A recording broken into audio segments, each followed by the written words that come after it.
and Cletus.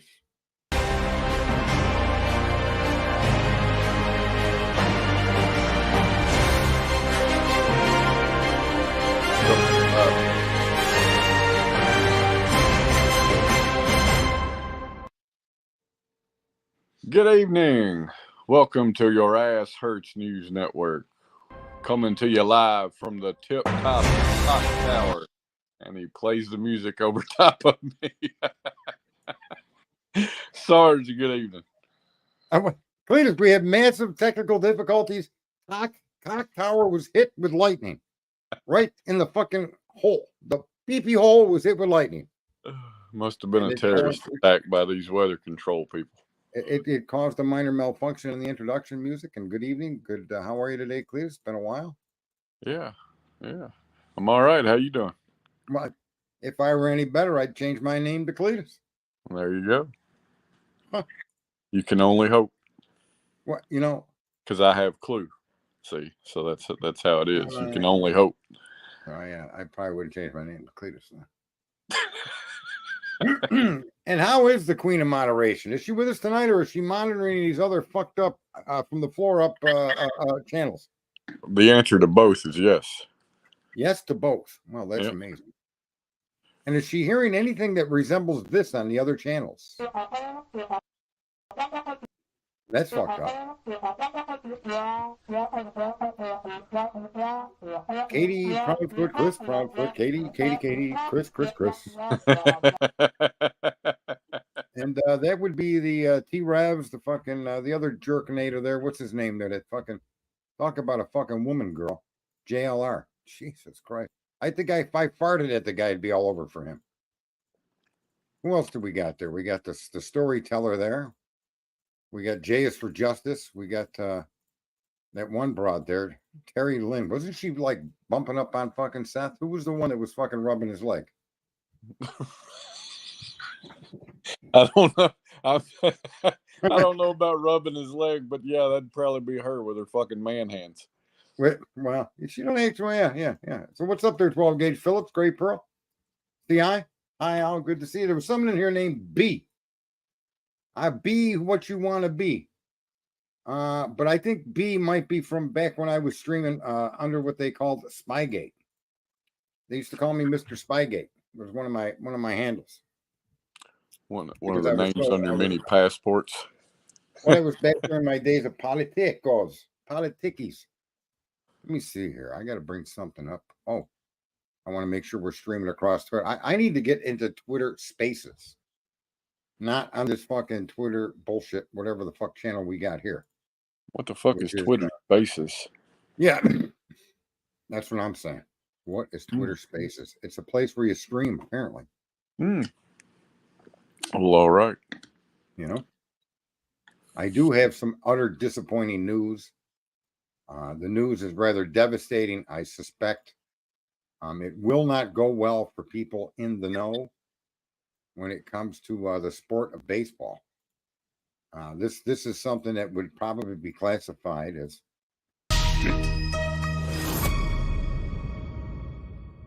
breaking news.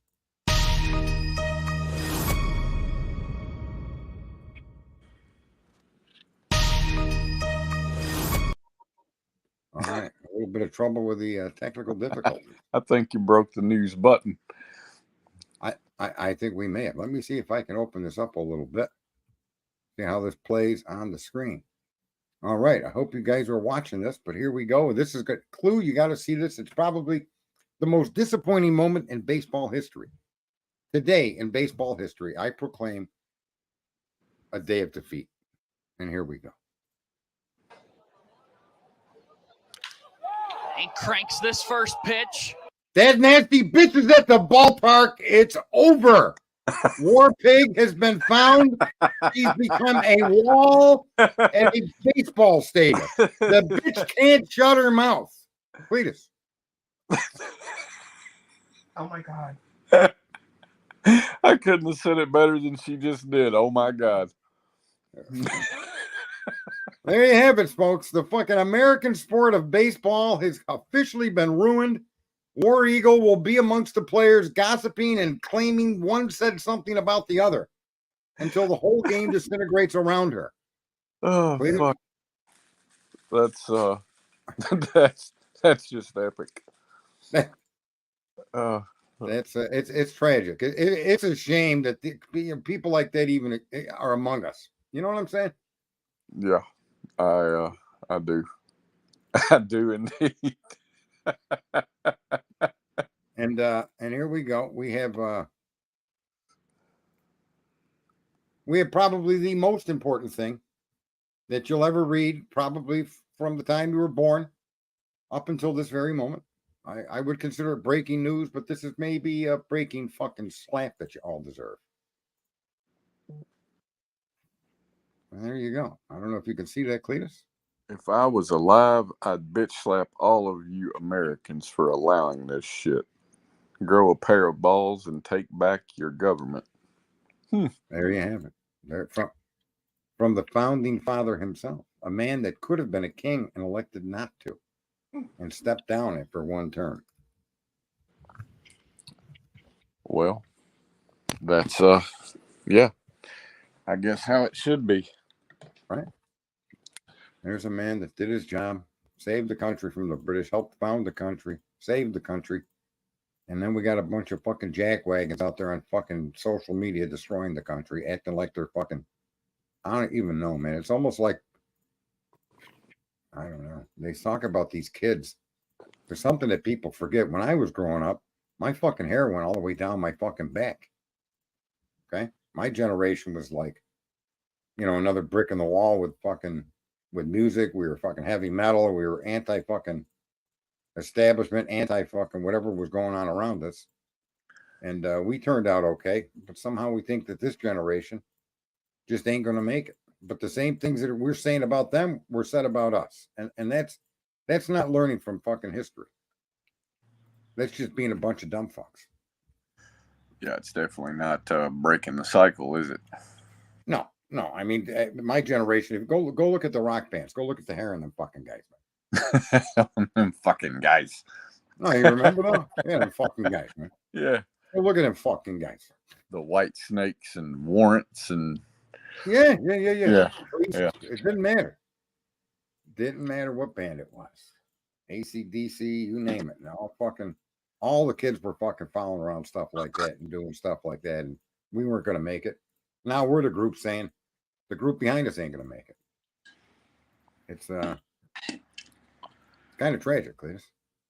Well, I mean, you kind of wonder at times, is it a situation where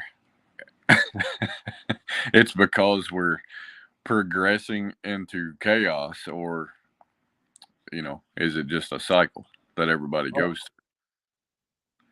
We have breaking news. The Pascal Show has an exclusive update because Seth Rogers has a new spokesperson who I'm sure is going to dive into the bullshit fucking pond with everybody else. Cletus?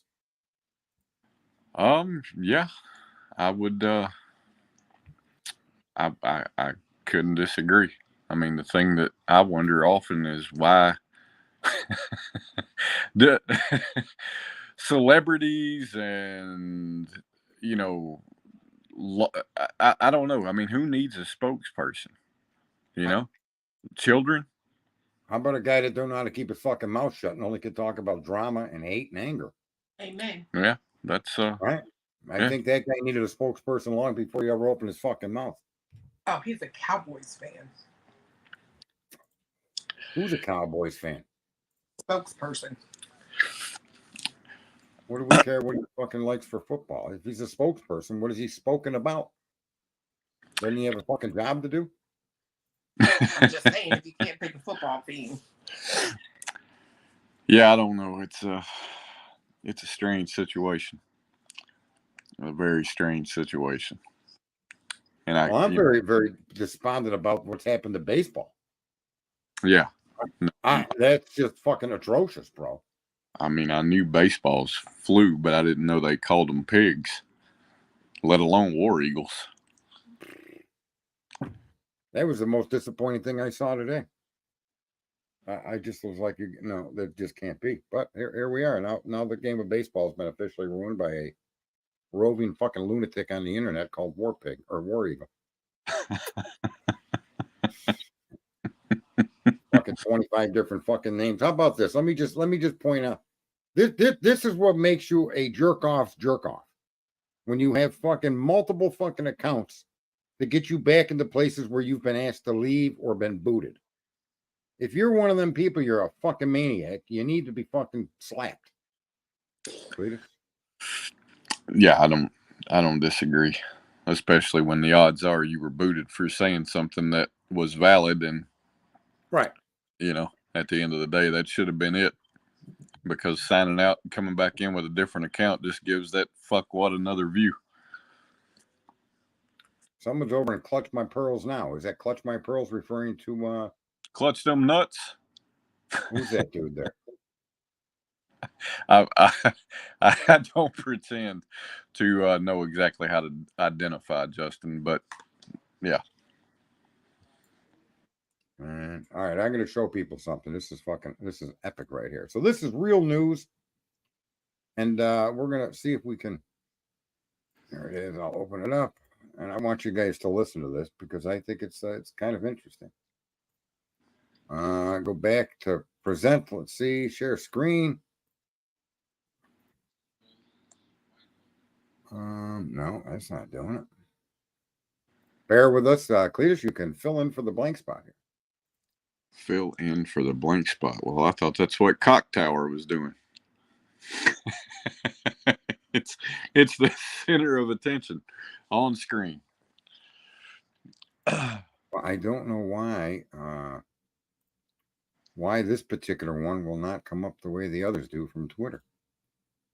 And what it is, I bookmarked things that I'd like to show, and for some reason, it may be that you're sharing a tab, and you've got to share that tab instead. There you go. There you go. That Cletus, that's why you're part of the show. I mean, I sit and watch, the Queen of Moderation when she does her shows, and I learn a few things once in a while. All right, so let's see how this plays out here.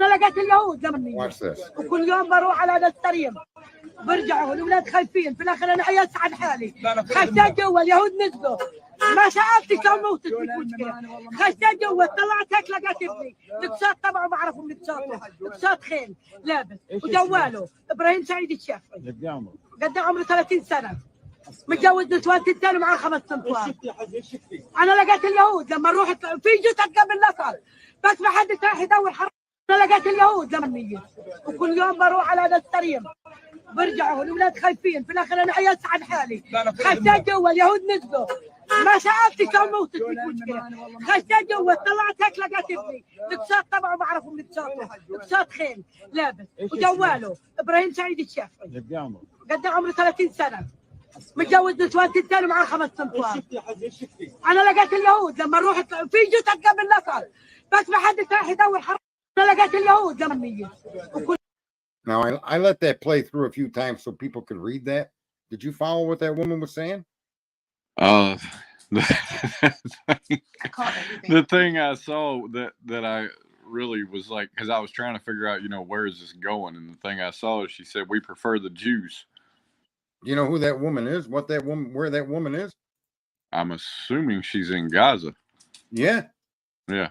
And Hamas will not let the citizens move out of there. Yeah. Hamas makes the citizens stay put so that they can then be killed, and they can then put fucking video out showing the Israelis killed citizens. Mm-hmm. But if the citizens try to leave, guess who's going to kill them? Hamas. And then what does Hamas do? They put videos out saying Israel did it. Yeah. And this is so important that the common person on the ground has got everything in common with the other person on the other side who's a common person on the ground. Right? Yeah.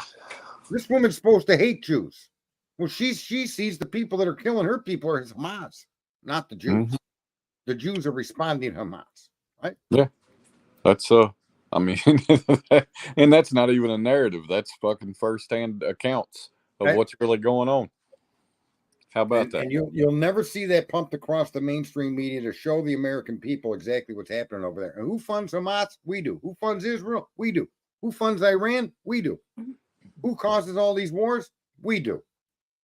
And what do we do as people on the internet? We want to run around and start digging into fucking Katie's parents' fucking problems from whenever they were, or fucking, we want to show videos of a Fight Club at fucking, Ethan got pissed on by 3 men and carried through a fucking tunnel, and we want to show that Chris was fighting in front of a garage. And these viewers want to view that fucking bullshit. We have breaking news from the Queen of Moderation. Oh, here we go. Wait a minute. I'm nowhere near the tune. Hang on. You caught me off guard. You got a message. There it goes. As the moderator, it has come to my attention that Twizzle Stick would like a pearl necklace. I don't know. Is Twizzle Stick a dude? Twizzle's got to clutch them first. If it's a dude, all I can offer is a mouse covered in shit on a stick.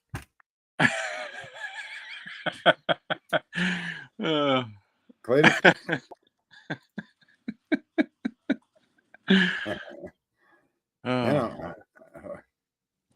Yeah, and so here we live in a time where we have the ability to instantly fucking learn things, know things, do things. And what do? We Pascal, there's a fucking guy that failed as fucking an actor, but now he's a fucking YouTube sensation because you people made him that. Yeah, you know what's funny? I didn't even know he was a fucking actor until he said so. Yeah. I was like, really? He's a fucking actor? I thought he was just whatever, just another fucking YouTuber. And then I'll go and look at his prolific acting career, and I'm like, oh, yeah, that's why I didn't know he was an actor. Yeah. I got... Although I will say he's a great actor. I mean, he is an actor. Because I have seen all sides of him just from watching his show. But, he's an entertainer. And that's what everybody flocks to, is the entertainers. Mm-hmm. I'm not an entertainer. I'm out here to tell you you're all fucked up. You all need Jesus, okay? And Jesus, he's probably going to flick each one of you in the fucking head because he's got all the time in the universe to do so. And the thing you got to be careful 2 about billion is flicks ain't shit. What? You just got to make sure that you don't ride it long enough to where when he flicks you, it fucking sinks. Unbelievable. You got to make sure there's still enough surface tension there for his finger to bounce off. Well, I don't think he needs it to bounce off, right? Unbelievable. So I did have a couple other things with there's no updates as far as we know on Sebastian. He's still missing. We have no idea if the photograph in North Carolina is real or not real. Nope. We don't know where the search or the investigation is going. Go ahead. The only thing we do know is that the pants were not his. Right. He was not scared out of his pants, thank God. Right. Yeah. Even though Scary Lynn was chasing him, I'm just saying. It was a plausible theory at the moment, right? When Scary Lynn found him, I mean, that's the first thing that I thought of. Is she scared him right out of him. I'm surprised she ain't rubbing up on fucking Pascal's leg. You want to know the truth? Well, I think she's probably got her sights. Wait a minute. What is this blowhole Betty all about? Has that woman ever met a dick that was fucking able to satiate her or what? What is her deal? Butthole Betty. I thought it was the other way around. She's never met a dick that she was able to get a rise out of. I think Cock Tower would fucking tip over if the fucking Operation Cock Tower. Operation Cock Tower would go limp in the presence of fucking blowhole Betty. It would crumble in her presence. Viagra would be, we'd need dump trucks full of Viagra to fix this bitch. Bullhorn. I'm talking about blowhole, butthole, bullhorn, whatever the fuck she is. A bullhorn. She ain't Jesus Christ. This woman now is investigating the mother of and the past and every fucking thing. She could find out about a family to disparage and destroy and accuse of fucking being responsible for Sebastian's missing. And you viewers fucking gobble it up like it's the fucking gold of fucking gods. It's incredible that you allow people like that to call themselves true crime. Oh my God. I will say though, I have seen recently several people trolling the proper people's chat room. And it's been good. And thanks to the Cluminati channel, who helps that along. And there's more channels that we need to keep reminding the viewer, you're the fucking problem. You people are the ones that give these creators the fucking legs to do what they're doing. You put the wind in their sails. Right? Didn't Whitney Houston say that? The wind's beneath my wings?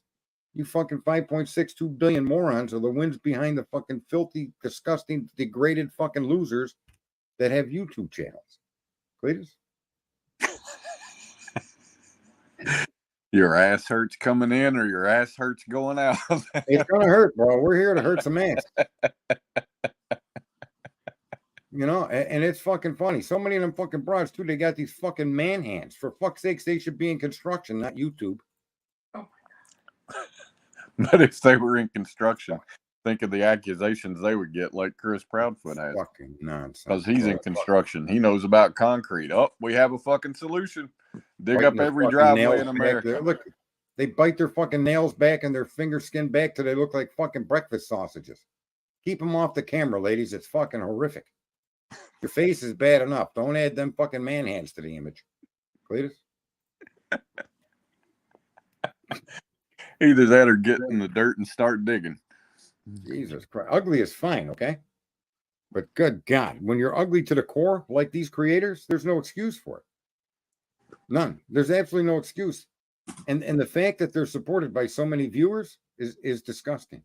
I forget whose channel I was in today. And I had made the point. For people that, I think it was Butthole Betty. For you supporting this channel, you're all a bunch of filthy no-goods. Period. End of story.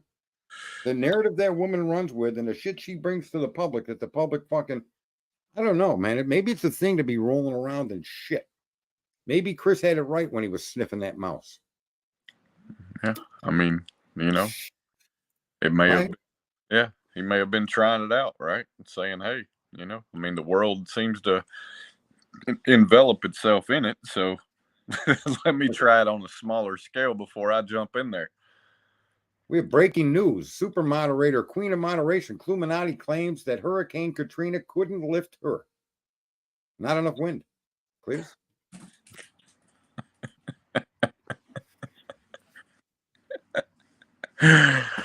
Oh, fuck. I'm just repeating what she said. Wait, that was an edited version of what she said. Let me come clear. Just so people realize it's an edited statement based on what she said. Big facts again. Oh my God. We're all different. We're all fucked up. We're all ugly. We're all good looking. We're all smart. We're all stupid. But Jesus Christ, pick a lane. But Jesus Christ, what?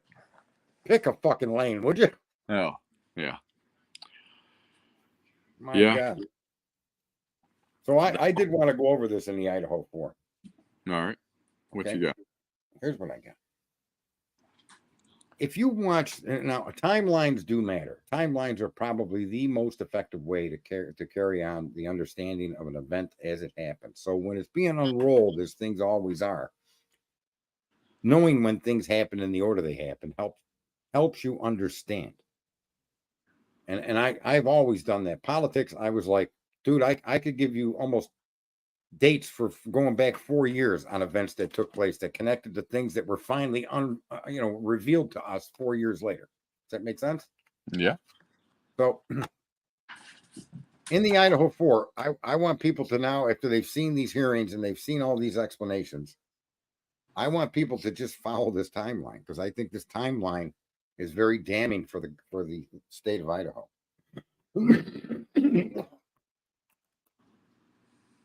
We know early on that there was a car identified by the Idaho Police Department to the public, a 2011 to a 2013 Hyundai Elantra. And they wanted the occupant or occupants of that vehicle to come forward because they may have seen something that could help the investigation. Do you remember that? I do. Now roll forward until about July of last year, and people were given a video called Linda Lane. And from that video, we've had all kinds of fucking shit, man. We got reflections from the fucking, you could stare into the sun and get reflections of that fucking crime. But anyway, I think I think Linda Lane was just the advertisement campaign for, the launch of Asphalt Mirror Corporation. the Asphalt Mirror Corporation. Yeah. Because once you go black, you never go back. Now, now we're going to get into some discussion about other things later that are going to associate with people's height. But until then, let me finish where I was going. So we have the police coming forward requesting the occupant or occupants of that vehicle come forward because they may have seen something that would help the investigation. And this is important, folks.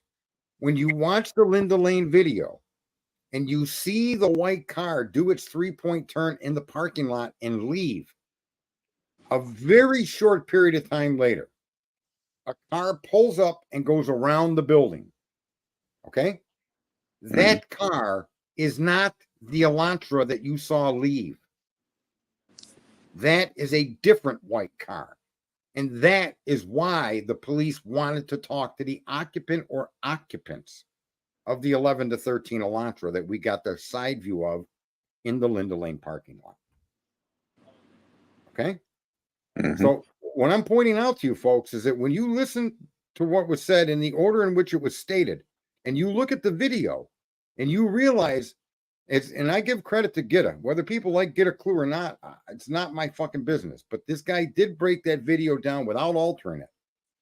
And he showed 100% that the car that eventually goes around that building and parks is not a Honda Elantra. And now we can say that he's accurate when you start putting the facts of the case that we have in front of us. We see the Elantra. The police identified the Elantra. They identified the year of the Elantra, and they identified why they needed to talk to the Elantra. And the need to talk to the Elantra was because that Elantra most likely witnessed the car that came in after them and parked behind the building. Fair enough, Cletus? I would say that's a plausible theory for sure. I think it's irrefutable. And it's irrefutable because now when you listen to the defense telling you what they're not being given by the prosecution, you start to understand that video footage of the white car moving in and around that complex, that the totality of that video is not being given to the defense. That's what she's arguing for. And also the sound that would go along with it. So I suspect that what I'm sharing with you right now, folks, will turn out to be absolute factual. That car in that parking lot is an 11 to 13. That car was requested to come forward to help the investigators because another vehicle did pull in and park behind that building. I think you'll find also that when this all flashes out, that there was not a car involved. That's what I was about to say. On any video. At the end of the day, I think it's a situation where the car is a fucking red herring. I think the car got turned into a red herring because some idiot cop thought he was a genius when it came to cast after talking to a couple of FBI agents. And then he decided that the fucking pings of Kohlberger, because he owned an Elantra, were enough. I think that that makes the most sense to me with what the information we have. I mean, I think if you know what it makes a lot more fucking sense to me than the story the narrative that was written by Brett Payne, because that's really what I call it. It's not probable cause affidavit; it's a probable cause narrative. Well, here's the other thing too: is that the people that want to go along with the narrative of the cops will always say that, well, they made a mistake or they intentionally lied, or to be able to cuddle with what they believe. They believe Kohlberger did it. But here's the problem with that, folks, is you have no fucking evidence to say that the cops ID'd the car wrong. None. They later went and identified and said it could be an 11 to 17. Fair enough? 11 to 16, yeah. Yeah. Okay, 11 to 16. After they were showing another picture. I guarantee it. Well, and that's the thing. We don't know what they were shown, right? We don't know what made them change their mind. No, but I suspect what made them change their mind is she's in her motions talked about that fucking smoke shop. Yeah. Right? Yeah. She's in her motion said the FBI relied heavily upon a vehicle going the wrong way at the wrong time to identify a 14 to 16 Elantra. Okay. So she's telling us. Now they told us that there was an Elantra near that house. They told us that right in the very beginning, right within, on the early December or something, right? Mm-hmm. And they told us that it was an 11 to 13 and that they needed to talk to the people in the car or person. And for people to suggest that that was a mistake is just ignorant. The fact that they included other years after that, okay, should be questioned, because I guarantee you that they do identify a 14 to a 16 Elantra. I don't object to that idea at all. I think they identify two separate Elantras. Yeah, I would agree with that. And I mean, especially when you consider that there is an Elantra that resides at Queen Road Apartments. it's kind of like, well, why is that really all that suspicious? But oh wait, I know. Because they haven't told us. They haven't told us what the DoorDash driver was driving, have they? Not that I'm aware of. How about other DoorDash drivers that had nothing to do with the delivery to that house? How about people that did Uber? Were there any of the Uber drivers that owned the fucking Elantra 11 to 13? Did they even look to see if there was? Well, and I think that's a fair argument and could make as well is where, if I'm not mistaken, there's at least one, if I know there's one that resides at Queen Road, and there's one I think that resides on Queen or on King. And I think that would be a fair ask is where were they? Right. Because at the end of the day, it seems to me like the most likely scenario is that somebody went there on foot. Right, and here's what I think people maybe. I'm not making assumptions. I'm taking what they told me and accepting it at face value. Fair enough. Mm-hmm. And they told me that was an 11 to 13. It wasn't until months later or sometime later that all of a sudden it could have been up to a 16. Right. But the car that the police were looking for, I am positive that you're seeing that in the Linda Lane footage. Right? That's an Elantra. Nobody can discount that that's an Elantra in that footage. When you watch that car leave, Cletus, within seconds, and I mean 15 seconds, 30 seconds, another white car pulls in and goes around the building. Okay? So that, to me, closes the loop on why they were looking for that particular Elantra. We know why they came forward. They believed the occupants in that car saw something that might help their investigation. And what might it have saw? The car that actually did go around the building and park, which, based on the work done by Gitta, is a Chrysler 300 or a model vehicle similar to a Chrysler 300, which could never be mistaken for an Elantra. Right.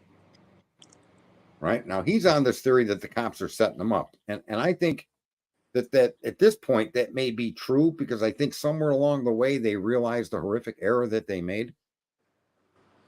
And now they're gonna go down with the ship, because it costs them nothing to go down with the ship. And if they can get a win out of this, then they actually get a bigger ship. Fair enough?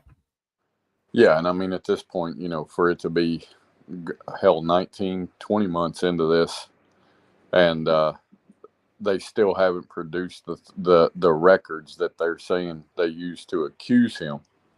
That's what you would expect of a defendant, not a prosecution. You know what I mean? That just blows my mind still. Well, if you take everybody's words at face value, which is all you're really supposed to do when you're given data, unless you can show clear, concise contradiction to what they're telling you, right? Mm-hmm. Then there's no reason to doubt them and to fuck their motive. It's not our job to understand the motive of why the police came out looking for an 11 to 13. The fact is they did. And they were abundantly clear on that, correct? Yeah. Okay, and they were abundantly clear as to the need to talk to the vehicle, because the occupant or occupants may have seen something that could help their investigation. Now, that wasn't some trick to trick somebody with an Elantra that did the crime to come in and talk to the police. Just think how retarded that is. Yeah. Right? All of these excuses people are making on the idea of that vehicle are like fucking, you're swimming in the pond of ignorance. They never came back and told us that they made a mistake, did they? No, they did not. No, they did not. They never came back and said they made a mistake. As a matter of fact, what they came back did is and modified what they were looking for. Well, they explained, which I I thought was funny, right? That they explained away that, and that was in the PCA, wasn't it? Where they explained how they went from an 11 to 13 to a 11 to 16. I don't remember seeing that. Not in the PCA. Well, I know I saw it in some document. They explained that upon further review. I could have swore it was in the PCA.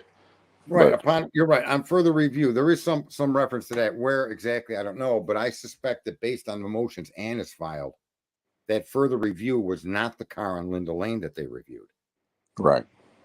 And she's telling us they reviewed a car from somewhere else, going the wrong way at the wrong time. Now she's bringing up the smoke shop. Right. Right. So yeah, I think that they did include later years. Mm-hmm. However, because they had footage of another Elantra in the air, not the immediate area, but the vicinity. yeah, Within tolerance, they had another Elantra.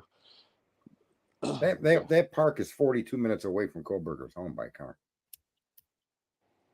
And I think a lot of people should go watch a few of the get a explanations, the get a clue explanations. If you're confused about how they do cast, he's got some good info. If you're confused about the Linda Lane video and ID in the car, he's got some great video from that. That's not altered or edited in any way to in other words, he's not trying to show I'm smarter than you, although he is smarter than many fucking people out here. But he doesn't edit the clip or do anything funny with the clip. It's not a reflection or anything like that. It's straight up what the video shows you. Yeah. Right. And yeah, I know Clue, if she's got specific videos that show the same thing, she shows the car might have been a manual rather than an automatic. That's possible. Yep. But I think more importantly is the story we're told by the officials just doesn't hold water.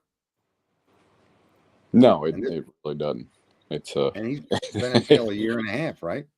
Yeah, I mean, it really presents as another wackadoodle fucking conspiracy theory that shouldn't take very long to debunk, you know? That's really what it fucking presents as. You know, and it's sad that people they think they're critical thinkers, but yet they will not question things that need to be questioned. You know, it has the car is a likeness to suspect vehicle 1. What the fuck does that mean, Cletus? That it's I mean, butthole Betty, her face has a likeness to my ass. Right? So now what does that fucking mean exactly? Yeah. That it's a fucking 4-door sedan. That's you know, that's what I would take from that, is that you're saying it's at least a 4-door sedan.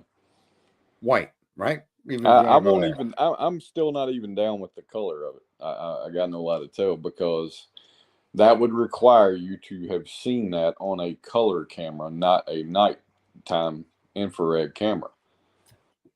And I think there's a fair argument to be made there. It could be silver. Right? It could be a lot of lighter shades of color white. And show white in an IR camera. Okay, because it's showing you a black and white footage. I've worn blue jeans ghost hunting before, and they show up white. They show up as a similar color as that car in Linda Lane footage. Oh, I didn't know that. Yeah. Right. And so, listen, I don't, I would question everything Brian is saying, but I want to just be clear with folks. For people that have, well, I started out on Dago's channel, and I've always maintained that probable cause affidavit was the worst piece of shit I'd ever seen in my life. That there was no direct evidence connecting Kohlberger to this crime, not one bit. And because they argue the IGG had nothing to do with identifying Kohlberger, there's nothing in that video that identifies Kohlberger. If you folks put on your thinking cap with me, you'll understand what Anna's now saying. Of the evidence that they've been given, nothing shows how they identified Kohlberger, because nothing in the fucking videos that she's been given and nothing in the data that we've seen identifies Kohlberger. Not anything to do with the phone, not anything to do with a video or a picture. That's why Ann keeps saying this.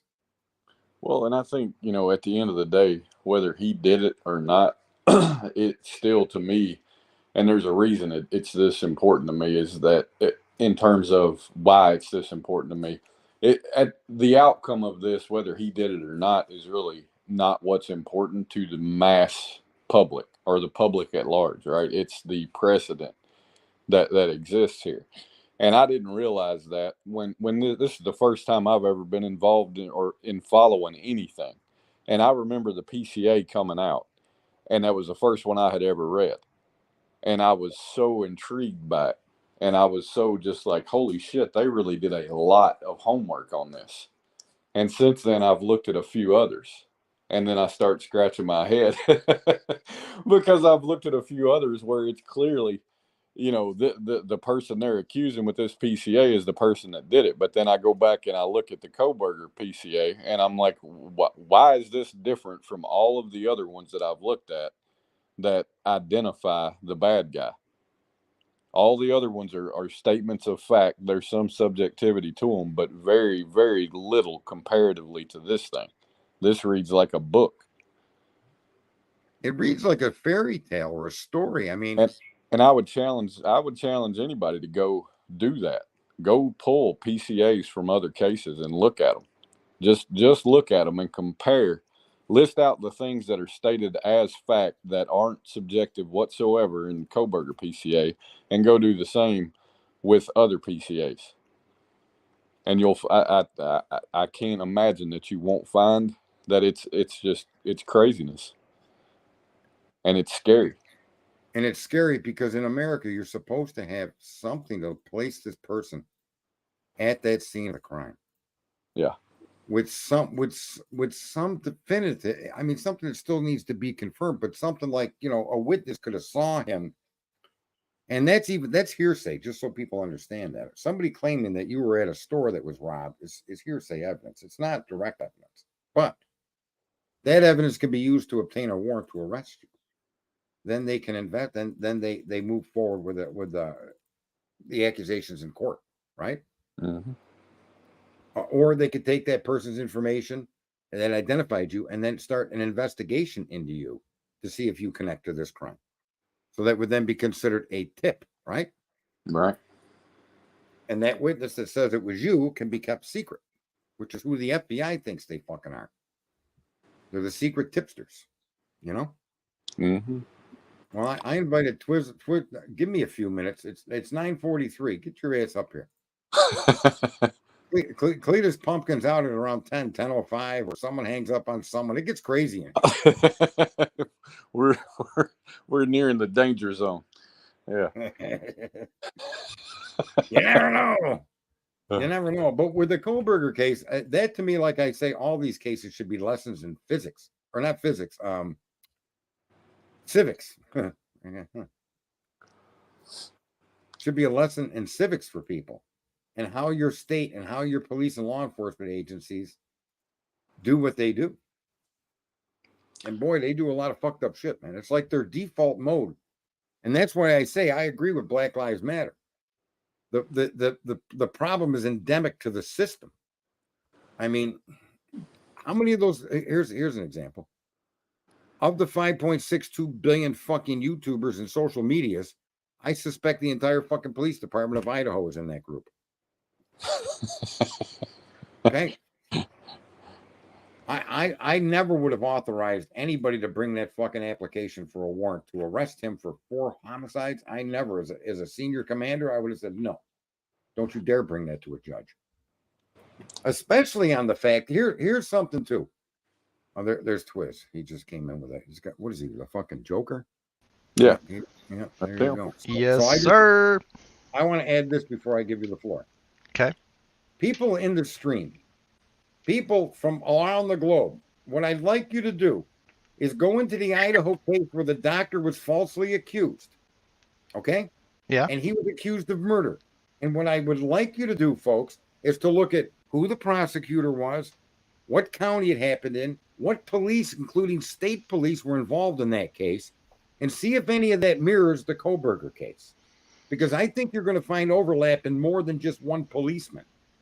There's at least 2, I believe. Okay. And so I don't know the point I'm names trying to offhand, make though. is these folks have a history of coming up with a theory, and it's the most wackadoodle fucking theory ever. And it doesn't pan out unless they're able to lie, hide, sneak, cheat. And that's what you're seeing happen now with Koberger. All right, Twizzle Stick. That's an understatement for sure. I don't know what we've been talking about. I had you up, but I was talking on the phone. So I don't know what you're looking for me. Are we looking for specifics? News Network is officially insulted. It's not personal, you know. Sergeant, I love you. Cletus, I love you. Well, it was not personal. I don't want to be loved, just viewed. Listen to. Well, hey, I had you up the entire time, right? And I was gonna watch on replay because I always at least watch you on replay. So were you? My understanding is you were sitting behind Ann Taylor. Yeah, I was about 3 rows back. Oh, checking out her booty. Come on. Nah, I couldn't see that, but her hair's nice. Well, there was this big fat dude's head in front of me. My God, was he eating Twinkies? I don't think so. No, they wouldn't let us have food in there. But do you think he was involved in the crime? Is there any way we could take that big head and twist it into he did it? I mean, we could do that with anybody at this point in time. I think, as long as it's not Brian. So. I'm just wondering. I mean, maybe he's related to Brian in some way from some. Wait, this is important. This just reminded me of something, Cletus. You know where I'm going, right? No, I don't. We have breaking news. It's come to the attention of this broadcaster that, in fact, the Koberger family has connections to the Nazi Party during World War II. Cletus? Tell us more, Sarge. Cletus, it's also been made available to us through a confidential source that, in fact, the Koberger family owned a white ship called the Elantra that would transport slaves from Jamaica to the American coast in the 1500s. Cletus?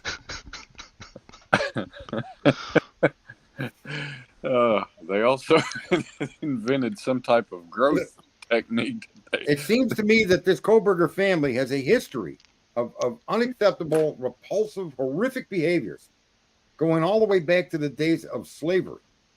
And accordingly, one of the reports that was given to me from a secret, unconfirmed source is a video of their ship trying to parallel park in the harbor of Virginia.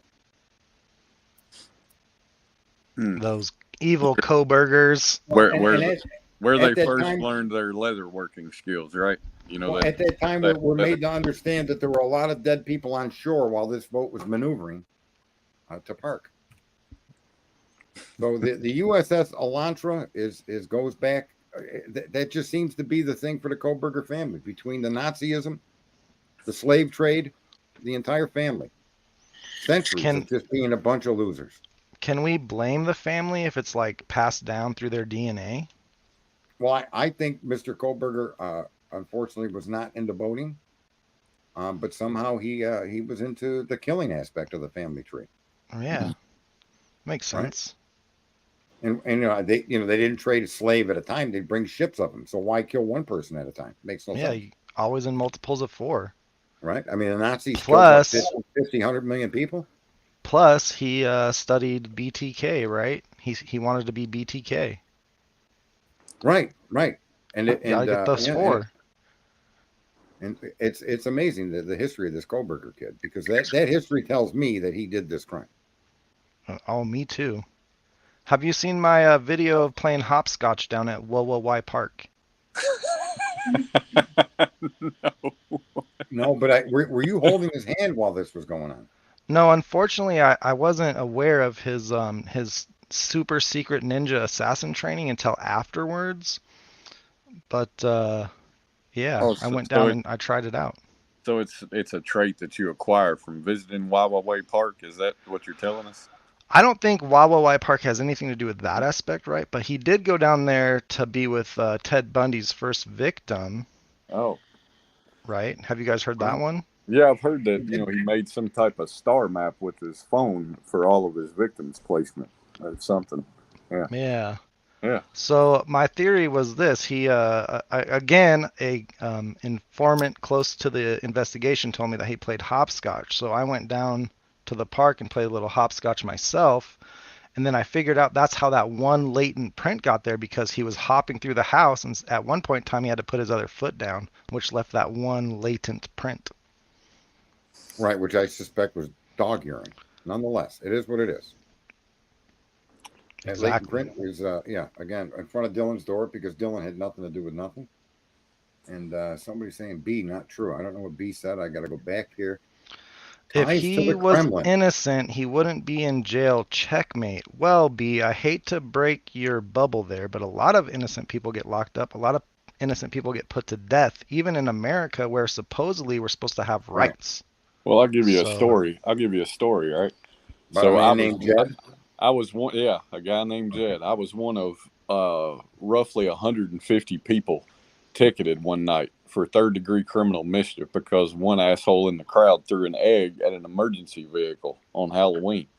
I was the only asshole that didn't go to the courthouse for the hearing because I was told we were all going to be fined, and I was the only asshole that wound up paying a fine and accepting a charge. That's because at the end of the day, all they wanted was a bad guy. Yeah, well, I want to just say this, because this is the best example of the ultimate ignorance when you read that statement. If he was innocent, he wouldn't be in jail. Checkmate. The level of ignorance of that makes the Mariana Trench look like a fucking puddle. Okay? It's absolutely fucking stunning that somebody could make that kind of a statement. And actually, believe it or not, 5.62 billion people probably see sense in that. Well, here's the problem with the logic of it, right? That would assume that a law enforcement officer never makes a mistake. That would also assume that law enforcement officers are superhuman, or actually not even human at all. Right. Or it would assume that law enforcement training makes you superhuman, or you rise to a level of being that, far supersedes that of the human level. So yeah, I highly think that anybody that owned an Elantra would be a suspect if the car going around the building that ultimately parked was an Elantra, and it's not. Yeah. Right. It certainly wasn't his Elantra, so. But is speaking of superhumans? It wasn't even Elantra. Twizzle stick. It wasn't even Elantra. Do you think it's the 300 or 100%? There's no way Gitta got that wrong. And I don't even like the guy. Let me be clear, folks. I don't like any of you motherfuckers. Right? Include us a little bit. What about me, Sarge? I love you as a friend. People love to hate me and they love to love me. So I win no matter what the fucking point is. Hey, that's what I tell people. Here's the deal. He is not wrong. He's not wrong. And because he's an asshole, you could think he's wrong, but you're wrong for judging his assholism against the evidence he presented us. And that evidence is irrefutable. The car that goes around the building at the allotted time in the fucking PCA is not an Elantra. So I actually haven't watched the video. So you gotta go watch it. The guy nails it. He hits a home run that fucking knocked that fucking War Eagle sign right over. Yeah. Well, actually, I wanted to bring up something real quick, because we were talking about superhumans a second ago, right? Like, I'm called a pro burger because I don't think he did it, but I just think that he's a regular kid, But all these guilters out here think that he's like some sort of Jason Bourne, James Bond superhuman. And I think that's kind of funny because I'm his fan and I just think that he's normal. But they seem to think that he's like way better at whatever it is that he does than he is. Yeah, well, the interesting thing is when you try to deal with people like B, there's a bunch of people out there that believe and they don't question. So once you make that leap, and here's the thing, people make that leap instantly. This is how fucking stupid 5.62 billion people are. They believe what they hear.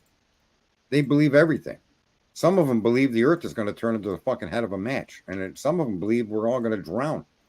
Some of them believe that we're not harming the planet at all. Right? Some of them believe that fucking electrifying the country is a bad idea. Fucking twits. Some of them think that you have to electrify the planet or you're going to fucking all die. And these people believe in things. And the problem is that once you accept something as a belief, no contravening evidence need be accepted, and no evidence to prove your theory needs to be put out there. Once you believe, it's over. Thinking is no longer part of that discussion anymore. And people like B are the exact example of that. There's a person that refuses to question the evidence that they have shown us, that refuses to take things as displayed, as discussed, as put in documents at the face value of the documents, right? And so they believe he's guilty, as if they can sit on their fucking cell phone and solve crimes. That's how fucking ignorant these people are. You could sit on your fucking cell phone or on your computer and solve crimes. I'm not solving the question of whether the guy's guilty. For all the fuck I know, he fucking jogged to the house and killed him. Okay? For all the fuck I know, somebody drove his car and dropped him off and drove down somewhere with his phone. I could give you 1,000 scenarios that Koberger did to kill those girls. But one scenario I can't accept and I can't agree with is the evidence that they've given us. The evidence they've given us fucking exonerates the guy. Now, yes, if you want to come up and tell me he did it a different way, I am completely open to that. You see, I don't believe Koberger didn't do it. Not even fucking close. I don't believe he did do it. Not even close. But what I do know is the factual information that they've provided us shows it couldn't be him. The factual information that they provided us implicates Dylan and or Bethany more than it does Brian. Not to say that they did anything, but just the facts that they have given us and presented to us absolutely do. Right. It's the PCA is garbage. It's not garbage. It's a great document to start an investigation with. Well, it's a great script to start a Hollywood movie with. I mean, it kind of is. Well, have you guys been? Listen, Twitter. He owns an Elantra. That's enough to investigate him. If you think an Elantra is involved in that crime, right? That's fair. Okay. That's fair. I actually have no problem with them arresting him at the beginning, but he should have been out within like 2 weeks. I don't think he should have been arrested at all. And I think... well, I mean, like, further investigated somehow. It doesn't necessarily have to be an arrest, but I could understand why they might think he had done it, but it's so obvious that it wasn't him. Why is he still in jail? Well, here's a couple of things that make someone like B is the only example we have in here tonight. So I'm not really picking on you, but you are a fucking douchebag. Here's the... when the cops tell you a story that he was stalking them, and then the prosecutor comes out and tells you that he didn't stalk them, you need to question the cop's narrative. If that isn't enough to make you question the cop's narrative, then you need to fucking go knit. Get off the internet, you fucking moron. The whole narrative in the PCA was this kid stalked these people. He lived his whole life and went to school to be a murderer, and he stalked and planned this crime. Now, forgetting all the mistakes that apparently were made, that you used to say he did it, the fact of the matter is, take stalking completely off the fucking table. He didn't have any electronic connection to these people. Take any electronic stalking right off the fucking table. Now, where's Brian Koberger's involvement? Where? When you get rid of that shit from the PCA. What's left in that? Shouldn't you have known that before you arrested this fucking idiot? Shouldn't you have checked his fucking car? Shouldn't you have swabbed his fucking apartment before you arrested this guy to find that there was no connecting DNA or any fucking thing from the victims in any of his fucking work, home, apartment, or car? Shouldn't you have known that before you arrested him? And the fact of the matter is, had these facts been available to the police, on what basis could they have arrested Brian Koberger? I don't think they could have. Cletus? I would agree. So if these are now provable facts that the prosecution has not objected to and actually argued that they were fucking facts, that he didn't stalk them, right? Then why is this kid sitting in fucking jail? And why are you, as a viewer of this, not hearing what the prosecution says when the prosecution's telling you basically Koberger didn't do it? Not based on our story. Our story doesn't make him a killer. Does that mean he didn't do it? No. You fucking morons. It doesn't mean he didn't do it. But what it does mean is the accusatory data that they've provided us can't be used to show he did it. And if you do you want to see the tower in Moscow that you connect to? The tower in Moscow. Yeah, like the cell tower coverage. You know how they say he had 12 pings No, that cover the I house? watched Get It did a big thing. And look, here's the catch-22. There's nothing that puts him there for the 2-hour window. His phone was off. And you can say that proves he drove there with his phone off. But that then throws everything in the garbage that he went to school to be a killer. Because he would have went there with no phone. Well, the issue with that one is all the intersections that you need to go through to Moscow have cameras on them, and they don't have camera footage of him going to Moscow. Right. They magically left out the most important intersections in the PCA that would show him going to Moscow. There would be definitive identification of his vehicle in that town. Not a likeness. Exactly. In Pullman, maybe an 11 to a 16. Right. In Pullman, it's Brian Koberger is here. He is here. He is here. They have his cell phone. They have his car. They have his person. In Moscow, it's suspect vehicle 1 because they have no idea if it's him or not. No, there's nothing. Even in that Elantra that's in the parking lot, there's no identifying feature. They don't say that we have identified Brian Koberger, whose vehicle has the same dent on the rear quarter panel below the taillight, or who has a bumper sticker, who has a sticker in his window, or has a door dent, or has... There's nothing that connects Mr. Koberger to that car that they show you in these videos and pictures. Nothing. There's no accusation that it's him, other than they're suggesting it. Well, and at the end of the day, again, right, if they have so much video of this car, how is there no video of him? That I mean, to me, that's just always been my question is, how is it that we've got all this video evidence of his car, but we don't describe a single bit of video of him, and then we claim that his cell phone wasn't even connecting to the network at the time. So it's it's a huge problem for me. See, here's now we've taken the world's most ignorant fucking human being that's come into this channel and whose ass will forever hurt, and now they're just trying to be a troll. And you can't troll away your ignorance. We all see you for the dumb fuck that you are. Every single person in this fucking stream, all 101 people, know that you're a dumb fuck. And so, I don't know, you have to fucking somehow deal with that, live with that. That's your life. And, you could do what you want with your life, but in this neighborhood, you're as clear as a dumb fuck as the sun is on a fucking a cloudless day. Cletus? Well, your ass hurts coming in or your ass hurts going out. And it's not always because of what Sarge or I say. Sometimes it just is what it is. And sometimes you just are who you are. And so, it's you come in to troll and you don't even have good things to troll with.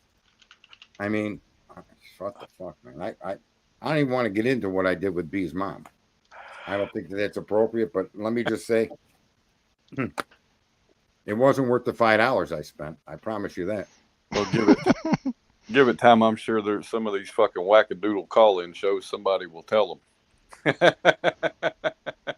All the super sleuths out here. Right. Now, if this evidence showed clear fucking signs that it was Koberger and pieces of information that identified him being at that house, I wouldn't have any argument against that at all. And that's how you're supposed to deal with information. You don't believe somebody did something or didn't do something. You look at show me your facts and then tell me your story. Fair enough? Fair enough. That's how it should be. Well, my fact is that I have got to jump Sarge. So all right, I'll keep Twiz up here for a minute or two. Yeah, he hung up on himself, folks. I did not do that to him, although my mouse was headed in that direction. Just kind of be. You can come up here for if you want their golf. And you guys can, and unlike other streams, you're welcome to attack the host all you want in that fucking chat room. Because I promise you, some of the things you say about me are fucking true. All right? I guarantee it. Regardless of what you think, how vicious or mean it might be, I guarantee you there's some truth to it somewhere in there. And because of that, it doesn't bother me at all. Right? Absolutely. It's fine by me. What the fuck? I probably have a group of trolls following me around now, so it'll be fun. Yeah, I know you focused a lot on the cell data, and what I did if people go back and listen to Dago, when I first came into this, what happened? I quit politics in 2021, and then in 2023, I got back online and I started looking at true crime for some reason. I think because I started streaming. I take the winters off. I started streaming a Sherlock Holmes fucking series, right? Mm-hmm. And I found I ran into a couple of channels and I ran into Dagos and I went in there and I said right from the beginning that PCA will exonerate Brian Kohlberger. That is his fucking proof that he didn't do it. No, you were one of the first people that I heard talk about it like that. Welcome, Golf Inspector, formerly Ass Inspector. How are you tonight? Hey, my ass don't hurt. Well, that's a for shame. Sure. We'll have to work on that. Nuh-uh. Yeah. I can't let Sarge do that to me. Heck no. There you go. So gut feelings. This guy's the kind of guy you want to have him fly to California with his gut fucking feelings. Well, I have a gut feeling, and I've actually gone out here and driven roads, so I'm gonna take my gut feeling and my stuff more than yours. That's There you cute. go. But hey, It's listen, cute. Everybody I got a think- different gut feeling. It's cute. That's all it is. Yeah, I don't have any feelings about it at all. And when oh, he's people- just messing with you. All right, Huh? B, you're cool then. Who, B? Yeah, he said, I'm just trolling my old friend Sarge. Haha. I know. He came in from politics. So I knew I could beat on him and get away with it. And wasn't going to chase him off the channel. I don't know if he knows. I know he came from the political channel back in the. I ran a channel from 2015 or 2016 until 2020 during the first Trump election. Oh, good years. Yeah. And I was actually highly involved. I talked with General Flynn, Sidney Powell. I talked to General Flynn's brother, his son, a lot of people from the Epoch Times. I still got some of those guys on in my phone book, and I talked to them with that one app where you can't be traced or whatever. It's like some secret point. I don't know what it's called. Signal. So yeah. I got reported in there and fucking. I had Sidney Powell following me, Flynn's following me. Damn. And I was high into the politics. And what I realized at the end is the problem in our country is the people. Oh, it absolutely is. Right? It's the citizen, not being a citizen, but being a drama fucking queen. Just like you see here in true crime. Yeah. I was involved in politics in the 2008 election. My husband ran for as a state rep for Mike Gravel. And that's my last involvement. And then we jumped ship from that one because we just saw what was happening. And he wasn't good. No.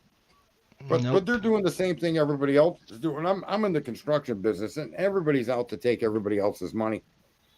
And it's rather shocking. Where I just don't do that. I got one price. It's for everybody. I don't care how much you make or how much you don't make. None of my fucking business. You need what I sell, and everybody gets it at the same price. Buy it or not. And if in the process of the job I find something outside of the scope of the work, I don't jack it up fucking 10,000% to rob you. More often than not, I give it to you at a direct cost because extras suck, right? Guy quotes you for a brake job and he's telling you need ball joints or tie rods or something. You're like, damn, I didn't account for that. So when something like that happens, and I'm not a mechanic, but as an example, I tend to give the people that stuff without any profit margin. My profit was in the job already, so it builds a good rapport in the community. I don't use it extra to fuck you. And then you get more customers coming in later. Look at Sarge thinking ahead. Yeah, I've been in business 30 years. I got a great business. No complaints. One complaint. One person complained I didn't do their job. And the funny thing is, since I take zero money until my job is fully complete, so there's no loss on that person's part. But this dumb fuck canceled his contract way out of the terms. He canceled. He bought the job. 2 weeks later, he canceled it. You can't do that in New York. You can only cancel in 72 hours. But I'm not an asshole. Fine. You don't want to do business with me. I don't want to do business with you. And then a month later, he calls back and wants me to do the roof. Now it's the end of the year. I'm like, no. You got to get back of the line, bro. I mean, I got 18 people in front of you now. I don't know if I can do it before it snows. And then it snowed. And then he got mad. I didn't get to his job. Well, what, dude, you fucking canceled it and waited a month to come back. I would have done it during that month that you had canceled. You follow me? And he probably found somebody to do it like $50 cheaper than you did, which is why he canceled, and then something didn't work out. I didn't really, but my only complaint is I didn't do your job. That's a hell of a that's a compliment in my opinion. Well, hey, People are back to crazy. the Idaho case. I've been trying to see what date Koberger actually changed his title over and got his new license plates, because you said, Twizzle, that it updated on The 18th is what the 18th with Carfax shows. Carfax, but Carfax is way behind. So it's usually not like something that updates that often. And I don't know if I'm correct here, but it could have been changed before, the commission of the crime. I Because always thought it happened later. I thought it was like November 28th or something like that when that happened. So I'm not really sure. But it was right after the crime happened when they said that he changed his plates, and everyone's like, "Oh, he changed his plates to get away with it." And I'm like, or maybe he was just following the law because that's when his tags expired. Well, and that's why I'm wondering. Sometimes I go get my tags before, right? So I don't wait out till my birthday, and you can do it like that same month or whatever, and you get new tags. Right. And I do remember he did it before, even like a few days before he had to. But I don't have the full Carfax, so I can't verify that. Yeah, that's what I'm looking for, is like the verification. Like, did he indeed change it before? Because then he would have had a front license plate, right? Yeah, he had a front plate after the fact. Even though we didn't see that, obviously. But when he was, stopped in Indiana, he had Washington tags on his car. He should have, yeah. Yeah. I think the police got tunnel vision, and they were under pressure, and they just really wanted to solve this case, and this stuff landed in their lap, and like they did in that cop or the doctor murder, they just started in their minds focusing on this particular person. They had tunnel vision, and for whatever reason, the people in charge ran with this narrative, and in all fairness, based on what's been released to the public, this gentleman should be released from jail. The prosecution should be now stepping back. Oh, yeah. Right? Because let me just say this. Here, go ahead. Yeah, go. Listen, folks. I don't deny that there's a DNA thing on the button snap. I'll accept that. So let me just tell you something. This is where you guilters need to get your head out of your fucking ass. If this kid did do it, okay? Well, the accusations that they're levying against him show he didn't, you fucking morons. And so you guys are screaming, go, go, go, go, go, get Koberger. The data that they have will never fucking convict this kid. And so, and why are they running scared? Maybe he did it, but he did it through a different means. And you'll never know that. Because I don't even think this will end up in fucking trial. But if it does in trial, I suspect Koberger will be found innocent, because there's no way they can place him at that house, and the DNA will forever remain a mystery. I don't agree with you. I think because of the tainting of the jury pool there in the whole area that the media has done, has put the nail in Koberger's coffin. At this point, unfortunately, there is no way for him to get out of this unless Anne proves that he wasn't there and didn't do it. He's not going to get out of there free just because the PCA looks like it does. The damage is done 100%. Sarge. Yeah, he's convicted in the public eye. He's already convicted, so there is no jury out there that would let him go. Let me just tell you that. And I don't agree with that at all. I just don't see it. We get into a political correctness here too. Don't forget, because people feel pressure, and so does jury pools. They feel pressure. And so they don't want to look let's bad. review. Wait. Listen, I understand that. That's human nature and the fucking ignorance of the world, where the fucking 5.6 they believe everything they fucking hear. But listen, they've shown that the kid didn't stalk. It doesn't matter, is what I'm telling you. It does matter. I'm telling you, it matters because the jury can only consider what's placed in front of them. Somebody or many people on this jury are going to be faced with information that shows Koberger could not have been at that house. And do you have a jury for a motion to dismiss, though? No jury needed. The judge can Yeah, authorize so it himself. Yeah. I But think I'm that telling you, I think people are convinced that this kid's going to go down. But and listen, Casey Anthony didn't go down. O.J. Simpson didn't go down. You could see a lot of cases where the jury actually does their job the way they're supposed to, and it really all comes down to the defense. And I think Ann is going to be a fantastic person to present this case to the jury. Sure, but Casey Anthony was a woman. Take that into consideration. Number one. Number two, she was a white woman. Unfortunately, you have to say it this day and age. And honestly, OJ was in the after that uprising in Los Angeles, and he's a black man. So Mm-hmm. there are those political things that come into play when these things happen. So when you compare to that, you can't, because Koberger is the perfect scapegoat in this situation. I think you're accurate, but I think also when it came to that doctor, how did that case end up getting stopped? That didn't get national attention. Like But didn't nobody that really. case get stopped as it was in trial or going to court or something?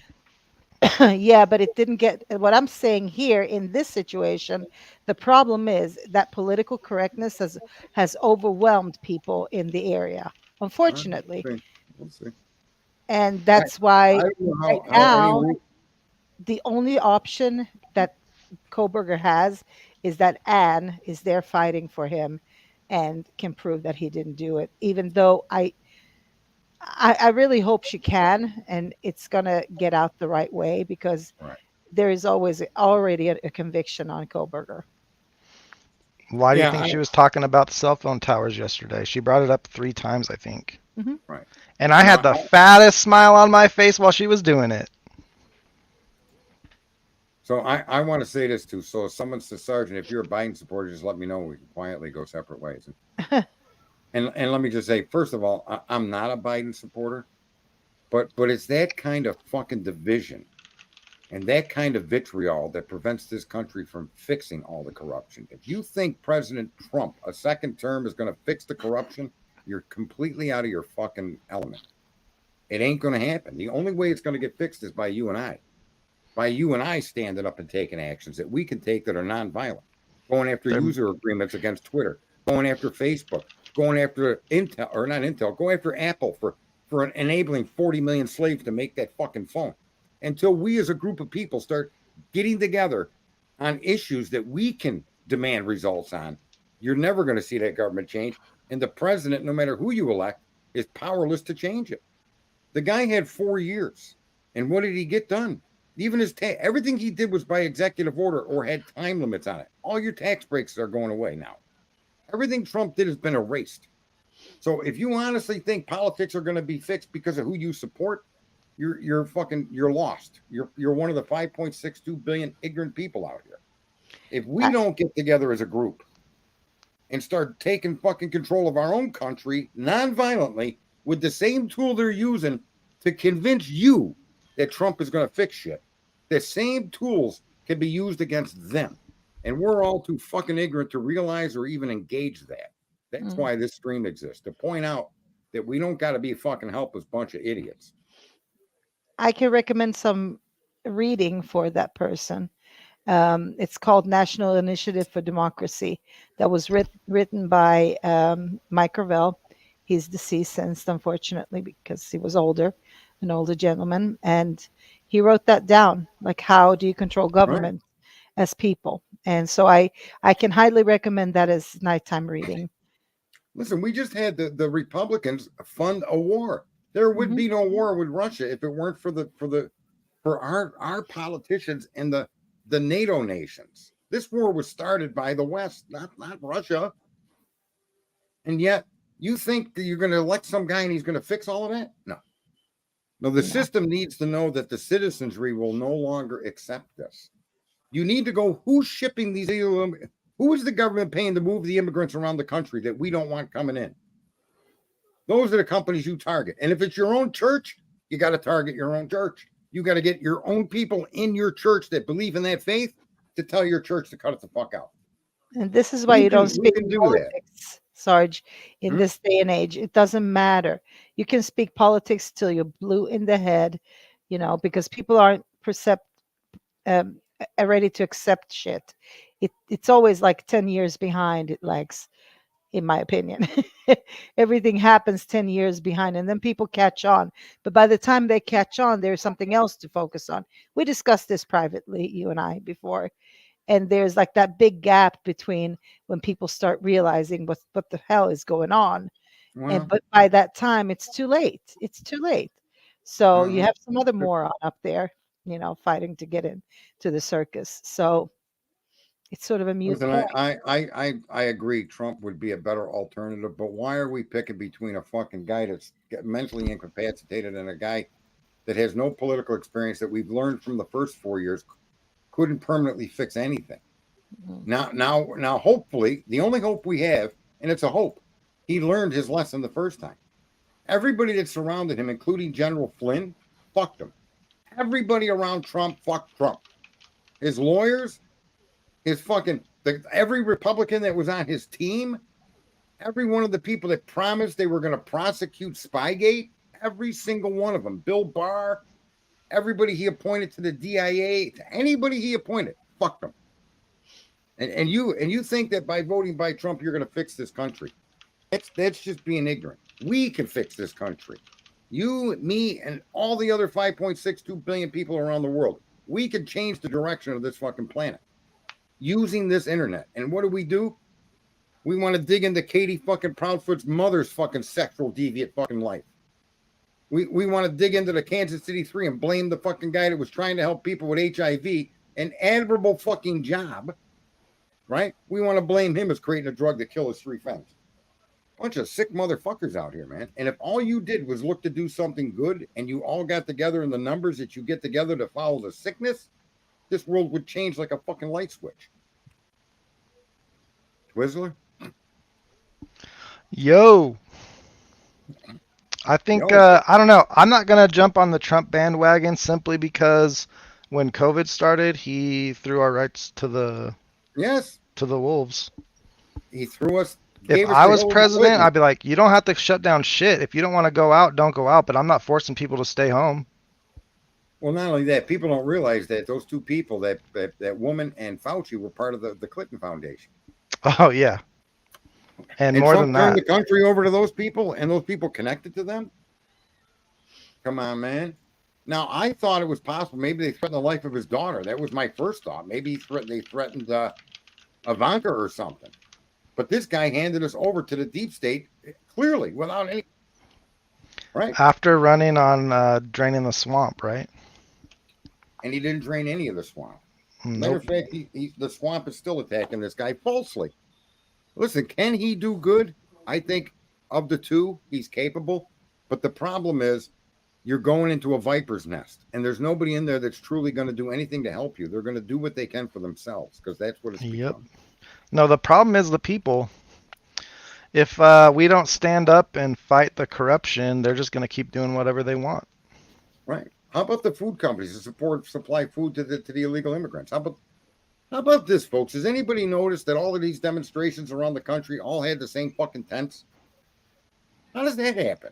Well, corporate sponsorship.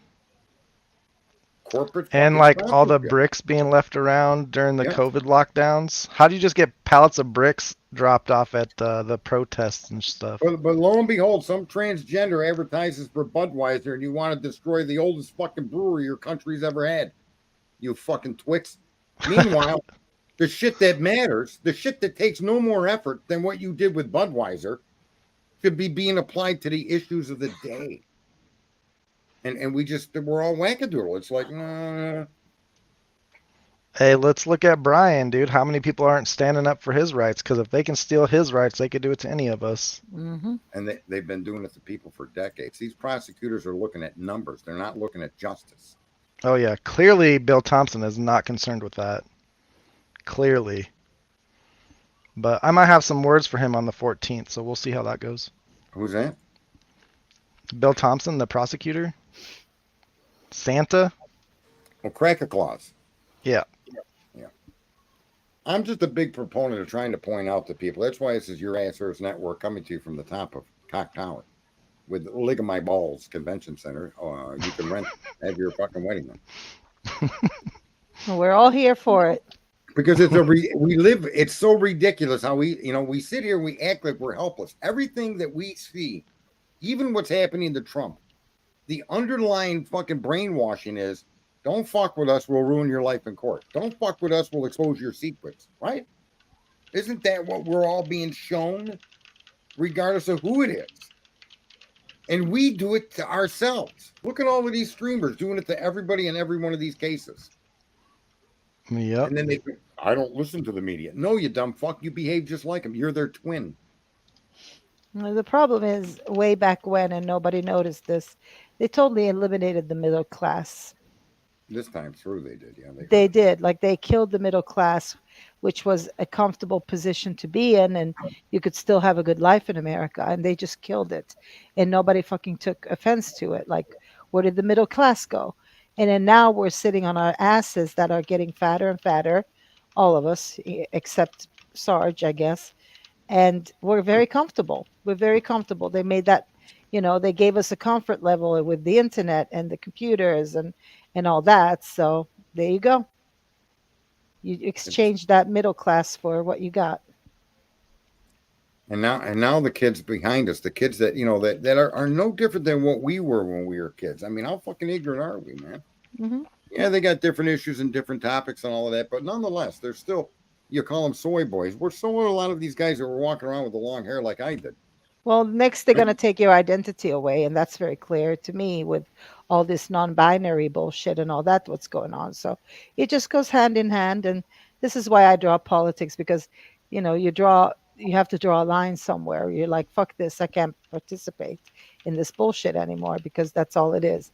If people are not waking up in masses, doing something about it, why should I bother? Can I just say they are awake in masses, but the problem is, you listen to the wrong fucking thing. Wait, though, you take a guy like Joe Rogan, you take Russell Brand, you take Tucker Carlson, you take any of the people that are telling you what these people are doing is they're propagandizing you, and they're controlling you with the data they give you. Not a one of them offer you a solution. If Joe Rogan came out and said, okay, fucking enough is enough. We want our privacy protected by these websites and by these companies. And if they won't protect them, then we as a group need to fucking walk away.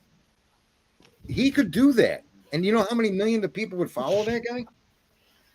That's what I mean. We're one fucking person away from changing everything. Politics, crime, everything. And yet there isn't a leader out there, some asshole like me, some guy named Sergeant Friday, some fucking guy that lives up in New York that none of you are going to know, that's an asshole. He's the only one out here screaming, we could do things together and fix this. Oh, I'm with you. I know you. Yeah. There's a bunch of us. We need to spread that message with people next to us, people on the screens that you're watching. If you're on Twitter, you need to start pointing that out to people. I don't want to hear how many people Hillary Clinton killed or didn't kill. That's got nothing to do with fixing my problems. 'Tis true. It's just crazy how people vote for him, And we spread the propaganda. That's the most important thing people don't realize. When we engage in the conversations that these people put forward, for instance, global warming, if you're not trying to find a middle ground, then, and you're entrenched in your opinion, they're entrenched in their opinion, it's their opinion that you're arguing against, and you're actually promoting their opinion by engaging it. Does that make sense? Oh yeah. So if you have 100,000 followers and you decide to discuss Al Gore, you're giving Al Gore the floor to your 100,000 followers. No matter what you say about Al Gore, you're still making him relevant. True that. That's how we propagandize. That's how propaganda works. It's the people that's targeted that become their own enemy, their own fucking snipers to themselves by engaging in that discussion at all. Yep. Rather than talk about Biden's policies on the border, you should be talking about the companies that are being used to assist this invasion. Correct. You see? Yep. Always look behind the curtain. And follow the money. And so if we did that as a group of people, things change. Mm-hmm. National Initiative for Democracy is all I can say. I agree. I'm going to get that and read it. It's a very good read. I promise you that much. It outlines all these problems and how to combat them and how people can take the power back. Right. So, and all I can say is now they killed the middle class. They're coming after your identity. You better fucking protect it. Because that's the last thing you'll have, America, is your identity. And if they kill that too, there's nothing left. Right. They're trying to turn us all into slaves. Well, there may be an advantage to what we're going through, because I think you can actually create the argument that earlier somebody said capitalism is evil and it's where people da da da da da for money. And capitalism and money are not evil. People are. Yeah. The root of the problem is people and how we communicate and how we accept each other and so on, and how we combat problems, right? But we can't let people take away your rights. We can't let people take away, politicians take away your identity, however you look at it. You're a proud person, maybe, I don't know, but you can't let them get away with big things like that. And unfortunately, it's on the verge of being taken away. Where are you saying? How do you see them taking away our identity as Americans? Your identity as a woman or a man or whatever. Now with this whole binary bullshit that everybody's shoving down everybody's asses, or shoving down your throats, and it's like it's ludicrous. And they're starting these children at a very early age, so that it's like a couple of generations away, and that will be all gone. Your identity will be gone. Listen, I agree with what Sherlock is saying, but again, as a group of people that you got to allow that people have different beliefs. Your beliefs should never be part of your conversation between you and anybody. If you share a common belief, by all means, engage in that discussion. But do not engage people that believe in something different. If somebody believes the earth is going to flood, that is not a discussion you should engage in, because they believe it. Yeah. So ignore it. But the question that needs to be asked is, do we need to upgrade our electrical grid? Should we be finding better, more efficient, more powerful ways to generate electricity? These questions are important. And the answer is, of course. Is it going to be done to stop me from drowning? No, but he's allowed to think that. You see, the conversation you have with the guy that thinks the earth is going to flood is not about the flood. It's about a solution. Does that include solar and wind? Sure, it does. It could also include thorium. It can also include nuclear. It can also include natural gas. It can include a whole bunch of things that solve the problem, but we never get to talk about that. All we get to do is argue about I don't think the politicians are trying to save the power, anything. They're trying to stop us from getting it. It's us, but we're the problem because we engage in the argument of flooding. Well, I get you. We engage in the argument of global. Who gives a fuck what they believe? Go ahead. Believe we're going to all burn to death. I don't care.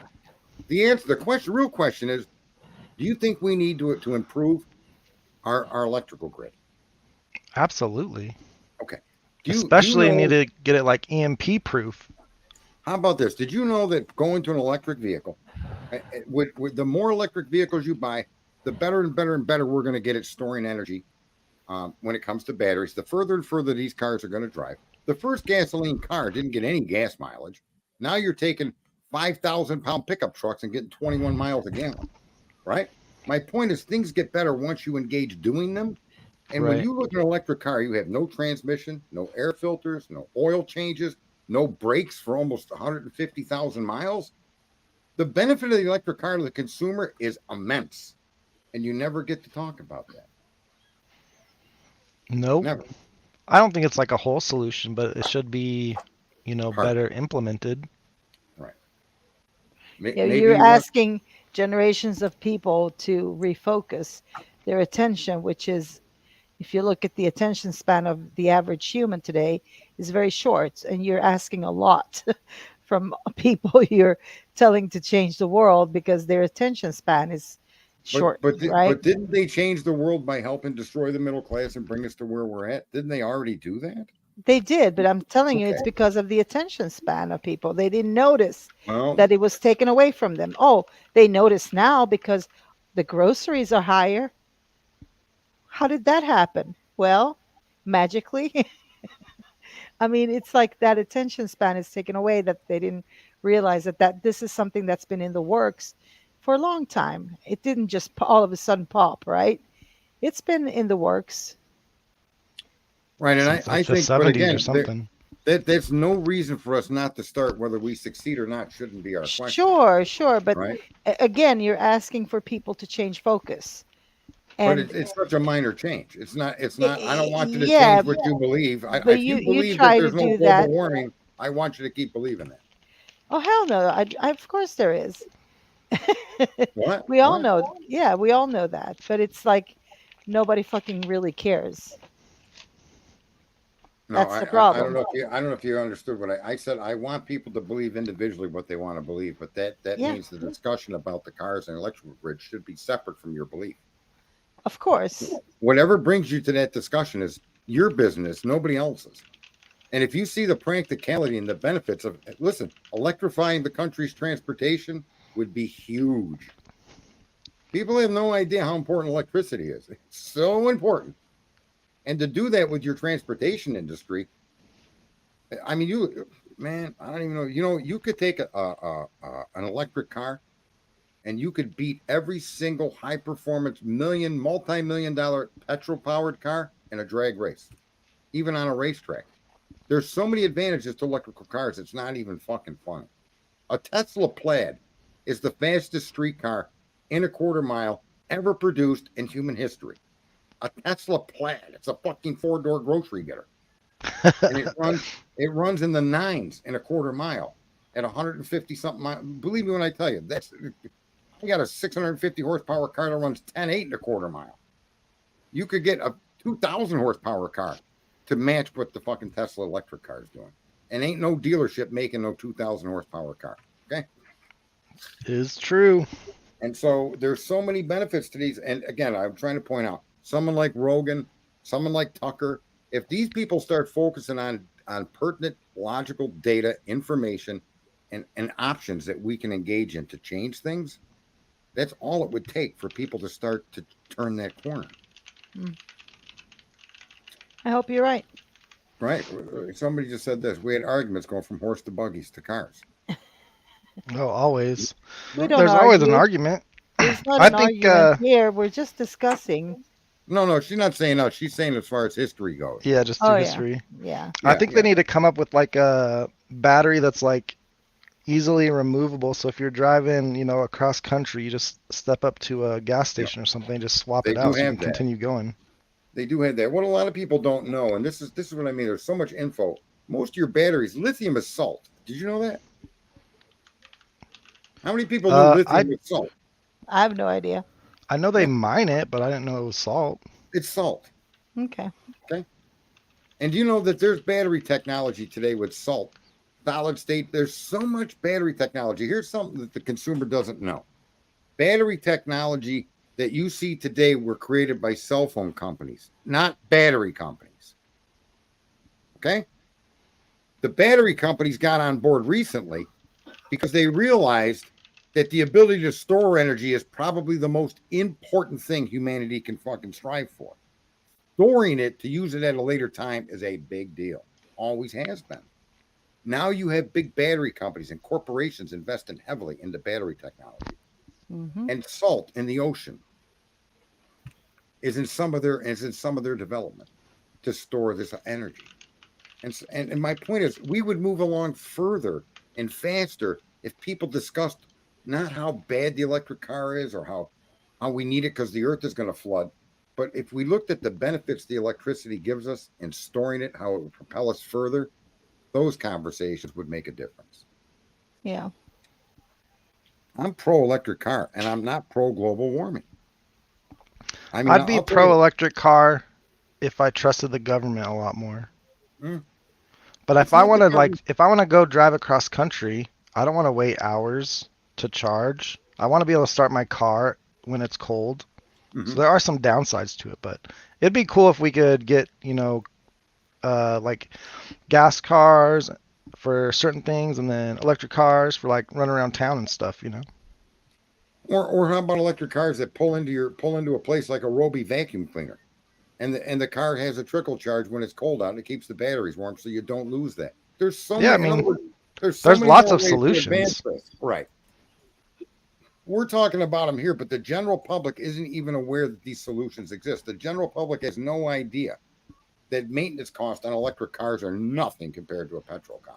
No, every 3,000 mile oil change. That shit's gone. Mm-hmm. Right? That alone is enough to make people want to jump up and down. No air filters are required. No spark plugs. No wire. Nothing. There's 13 moving parts in an electric motor. There's thousands of moving parts in an engine and a transmission that could fail on you. So I'm just saying that conversation of the upside, and to make the upside even better, give you a 1,000-mile range. Would you own an electric car if it had a range of 1,000 miles? That'd be pretty good. It'd be hard to complain about that. It's 3 times further than the average petrol vehicle. Yeah, I mean it's not just the range. It's if you're driving a car, you just gas up and you're good to go. With a battery, you got to wait for it to charge. Yeah, but that can be approved on in a jiffy. That's nothing. That's my whole point, though. Yeah. If you just had batteries where you just swap in and out, or even not that, if you have as much battery powered stations as you have gas stations, then we're competing, and you can go and battery up, and also the battery up time is going to get shorter and shorter, like in a few seconds or in a minute or so. Just as long as it takes you to gas up, you would get a full battery power, because the grid should be, of course, and there is expanded. There's a Japanese car company that is pioneering the idea of removable batteries, swap batteries. Oh, so you pull into a place to charge, and you just swap your battery out, just like you do on a power tool, a drill. But you still have to wait for a battery to power up, though. No. They keep charged batteries there. You pull in. They just swap them out. Okay. And it's done in 5 minutes or less. Yeah. Yeah, that'd be cool. Right. There is a company in Japan that's actually pioneering that. And here's what the only point I'm trying to make is that if we try to be sensible and stop fucking attacking each other on our beliefs, because that's what the government has set us up to do. We're arguing about what we believe. And that's well, you know who's really fighting electric cars, right? It's the oil companies. But yeah. They're actually invested in a lot of the research. Well, I mean, I would if I was them too, because if you're worth billions of dollars, why not invest in something else that can make you another $1 billion? Yeah, but they're doing that to be ahead of the game, Sarge. They are investigating like how they can combat it for combative purposes, not for the good purposes. I don't know if that's entirely true, because every industry, like the tobacco companies didn't stay tobacco companies; they became pharmaceutical companies. They became so. I don't. The argument that big oil is the reason why battery tech isn't advanced is I completely disagree with that. There's no downside for them as long as they morph into the new industry. So as that industry develops, they become part of it. They'll grow with it. And one day when electricity becomes the transportation go-to, the oil companies will be positioned because they're producing it. They're part of the battery manufacturing. And you know what I mean? Mm-hmm. So, no, I don't see any downside corporately for it. I think the downside is that they use it to keep you and me against the guy that believes the earth is going to burst into flames. Well, that is just ridiculous. Because I know it's ridiculous, but they have Earth recorded temps way higher than it is now. If anything, humans will die, but Earth is going to continue on. But listen. Okay, we can. That's what they want us to do, is to debate it with that kind of fact. All I'm saying is, on the other side, they think you believe in an invisible guy in the sky, right? To them, that's as ridiculous as what you think. They believe in the earth bursting into flames or flooding. So don't talk about those things. That's not the issue. Is should we electrify the country, and should we electrify the transportation industry? And then you make a list, pros and cons. And over the long haul, that's going to happen, folks. You want vehicles that can fly? There's no way you can get a combustion engine to spin propellers like you see them spinning propellers on these small craft that move people around. Did you see what I mean? Those private little, like a one-person fucking car or something? Yeah. And they got those directional motors, the electrical motors, one on each corner, and they're flying around. Mm-hmm. Yeah, you ain't doing that with a petrol motor. Right. Who would want the electric motors? Certainly. So, drones and stuff. Yep. But they've got things much bigger than drones. I mean, there'll be a day where a tank doesn't even use treads on the ground. The tank will probably fly over the ground, but you're going to need electricity to get there. You're not going to get there with a diesel engine, right? I mean, I would think so, unless they get diesel improved as well, you know. But Yeah, that would be a hell of a thing. So what do we got? Is Pullman police as corrupt as they seem? I don't know. I don't know if you know who Andrea Burkhart is, but she has a YouTube channel. She is an attorney, and I've she's heard been of her. covering the Koberger case, right? So I met her yesterday at the hearing, and I asked her if she was Washington or Idaho, because people have been saying she was Idaho, but I thought she was Washington. But she said Washington. So I said, perfect. And then her friend was like, well, why perfect? And I was like, well, I've been driving down to Whoa Park at night, and I don't want to get framed too. And they kind of chuckled. But I gave her my email after the hearing, so when she emails me back, I definitely have that question lined up What question is that? about the Pullman police and Pullman judges. Well, no, I mean she talked about that in some of her shows, and she thinks Judge is actually a good judge, considering small town judges in the area. Yeah, I've So heard that before too. she has mad respect for him. After Remember, yesterday, I've got some giant questions about Judge, though. well, can I just point out though, a lot of what we miss is that corruption is more often not an intentional act. It's more often than not acts that have been trained and they've become accustomed to. Right. So For sure. when a policeman pulls over a car and the driver is black more often than not, right? That becomes an endemic fucking training process that the cops go through.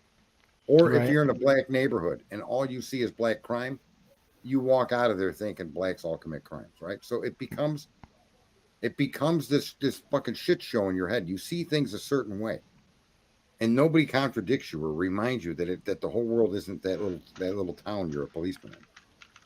And they get tunnel vision, and they get a judge makes a decision. He's made it before and gotten away with it. These lawyers, they push these cases to get conviction numbers, not actual solutions to the crime that's accused. Yep. These And they got to systems keep are the just prisons full. right. These systems are corrupt. There was one thing Trump did. A lot of people may not know this, but one of his big supporters earlier on was and this guy actually helped do damage to Trump. But one of his earlier supporters was a gentleman that owned private prisons. Okay, and he donated a lot of money to Trump on a corporate level.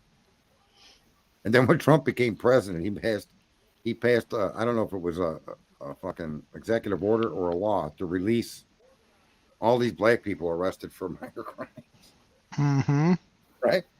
Thomas, I Yep. forget his name. Thomas something. But anyway, kicking the guy in the balls that owns all the prisons that was giving Trump money. But he didn't do it to kick the guy in the balls. He did it because it was factually a correct thing to do. Right. But he didn't campaign on it. So I think the guy that owned the prisons had to have been caught off fucking guard. Well, Yeah, I'm isn't sure it he was mad that he lost money too, because prisons isn't are it fucked up though that you have a system in America where you can actually buy a fucking prison and fill it with prisoners? Oh yeah. Well, what is this private business industry You all build about? Right. That's About fucked money. up. Is there another Money? country that does this bullshit? Hell no. No. I don't even think Russia's that bad because we have like the most prisons in the world. Right. Well, again, we do have a uniqueness to this country, and that's something I think people forget. This country was never just, Christians or whatever they try to say it's a Christian country. Yeah, it was founded by that, but it got poured. Everybody poured in here. Protestants, Roman Catholics, Christians, Baptists, Buddhists, monks. What the fuck? And we become a melting pot of people. Yeah, but that doesn't mean we need private prisons.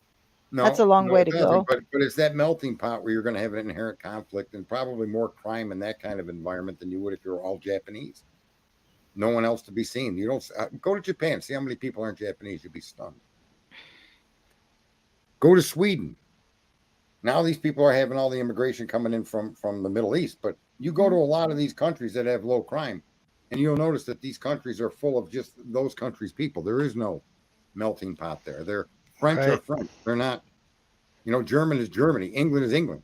Japan is Japan. Saudi Arabia is Saudi Arabia. But America, we're all you motherfuckers, okay? Like Romania has one of the highest homogenous populations, and they have one of the lowest crime rates. Yeah, when you have a homogenous population, you got generations and ancestry amongst all these people, right? Then the crime among the people generally is pretty low. When you get a nation like ours, it's to be expected. There's going to be differences, arguments, fights, disputes, right? Even with Absolutely. The Kennedy family climbed the ladder because what did they do? They were alcohol smugglers, right? Right. Mm-hmm. Yeah. That's funny too. That should have been an example America learned from because everybody that's in charge or running down to these governments now, generally their families somewhere are connected to some crime scam. Yep. You know. Yes, B, you should be allowed to buy the DMV. It's good business. I hate the Well, DMV. in my state, it's bankrupt. It's been bankrupt for a long time, and here's what they started doing up in my state. So every year you'd have to register your car, right? Mm-hmm. Well, they were so back behind and so fucking much in debt that they devised this way that now you pay for 2 years at a time, and they were taking that second year money to pay off their debt. What the fuck is that all about? See, they need That's to not going to sell the work out in the long DMV. run. They need to sell the DMV too. Yeah, That a will lot of fix these the problem. agencies need to be privately run and run based on corporate standards. Well, I just And don't think we should have to pay to register our own property. But I'm one of them constitutionalists or something. I agree. I don't think we should have to pay property taxes. I mean, if you talk about Sweden, in Sweden, if you buy something, you don't own the land. If you buy a house, the land still belongs to the government. It always Right. does. So you be careful what you wish for, is all I'm saying. Well, you don't own property in America either because all they have to do is come up with some reason to take it from you, which they will. Yeah, but that doesn't happen often enough to that's become like I know it's happened and there's cases I'm sure right now going on about that argument. However, for the most part, you do own. I disagree with property taxes because I believe that if I paid for the house and property at the purchase price and own it, like I own my home free and clear, and I got to pay a property tax bill every month. Yeah, it's Now, bullshit. I pay it all at once. Every 6 months, I pay it, but I shouldn't be required to do that. Now, I do realize that we share ambulances and roads, and I think that should be a tax on goods that supplies the money for that, not property tax on my home. Well, I don't really think they use their taxes for what they tell us anyways. They just collect as much as they can and then tell you they're doing something good with it and then waste it on a bunch of stuff, you know? Right. And what government agency isn't in the fucking red? Does anybody know anyone that of any agency that isn't fucking bankrupt? Well, I and have no idea, but just I to don't pay put that it much into attention. perspective, did they not give University of Idaho like $1 million for something, and then they spent it on $3,000 of that money on what they were supposed to spend it on, and the rest was spent on something else Yeah. that A we lot of don't it know was to about? like security companies and stuff, which is Yeah. probably just essentially money laundering for green. Uh-huh. So this is common knowledge in my community. And this shows you how inept the fucking public is and how the public could change something, but they don't fucking say a thing. So we get snow up here. And every year there's a budget for fucking salt, right? Fair enough. They salt the roads. Every year, these people demand that they have to burn up all of that salt because if they don't, the following year's budget can't be more. Oh yeah. Right? Now, Yeah, all that stuff is so crazy. let's break this down to simple stupid. If I have 100 tons of salt and it snows once and I only use half a ton, right? Next year, I don't need the same budget for 100 ton because I only need half a fucking ton, right? No, that's not how they want to do it. They want to burn up that whole 100 ton no matter what so that they could then buy another 100 ton the following year, maybe ask for more, 105 ton. It makes no fucking sense, man.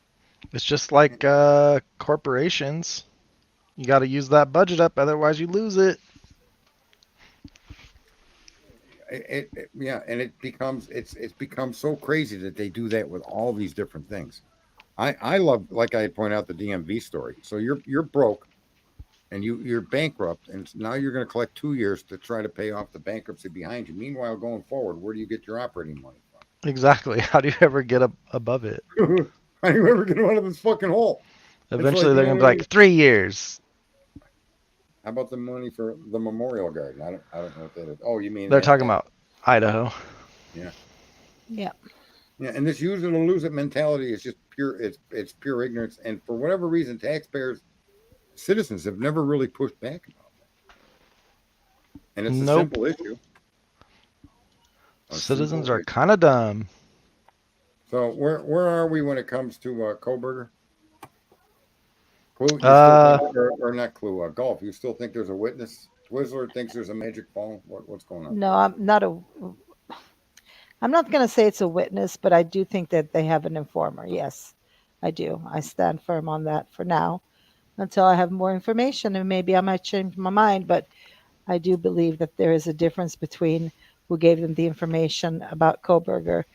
And so whatever happened is somebody tipped them off on Koberger, and then the FBI might have taken over and gave them leads from that to Latah County do you law think that he actually enforcement. did it? I don't know. No idea. But I'm not here to, for either way, like Sarge. Yeah. I don't know. And I'm just looking at what I see in paperwork, in, all these hearings and all that. But from that, of course, he can't be guilty because it's all Right. bullshit.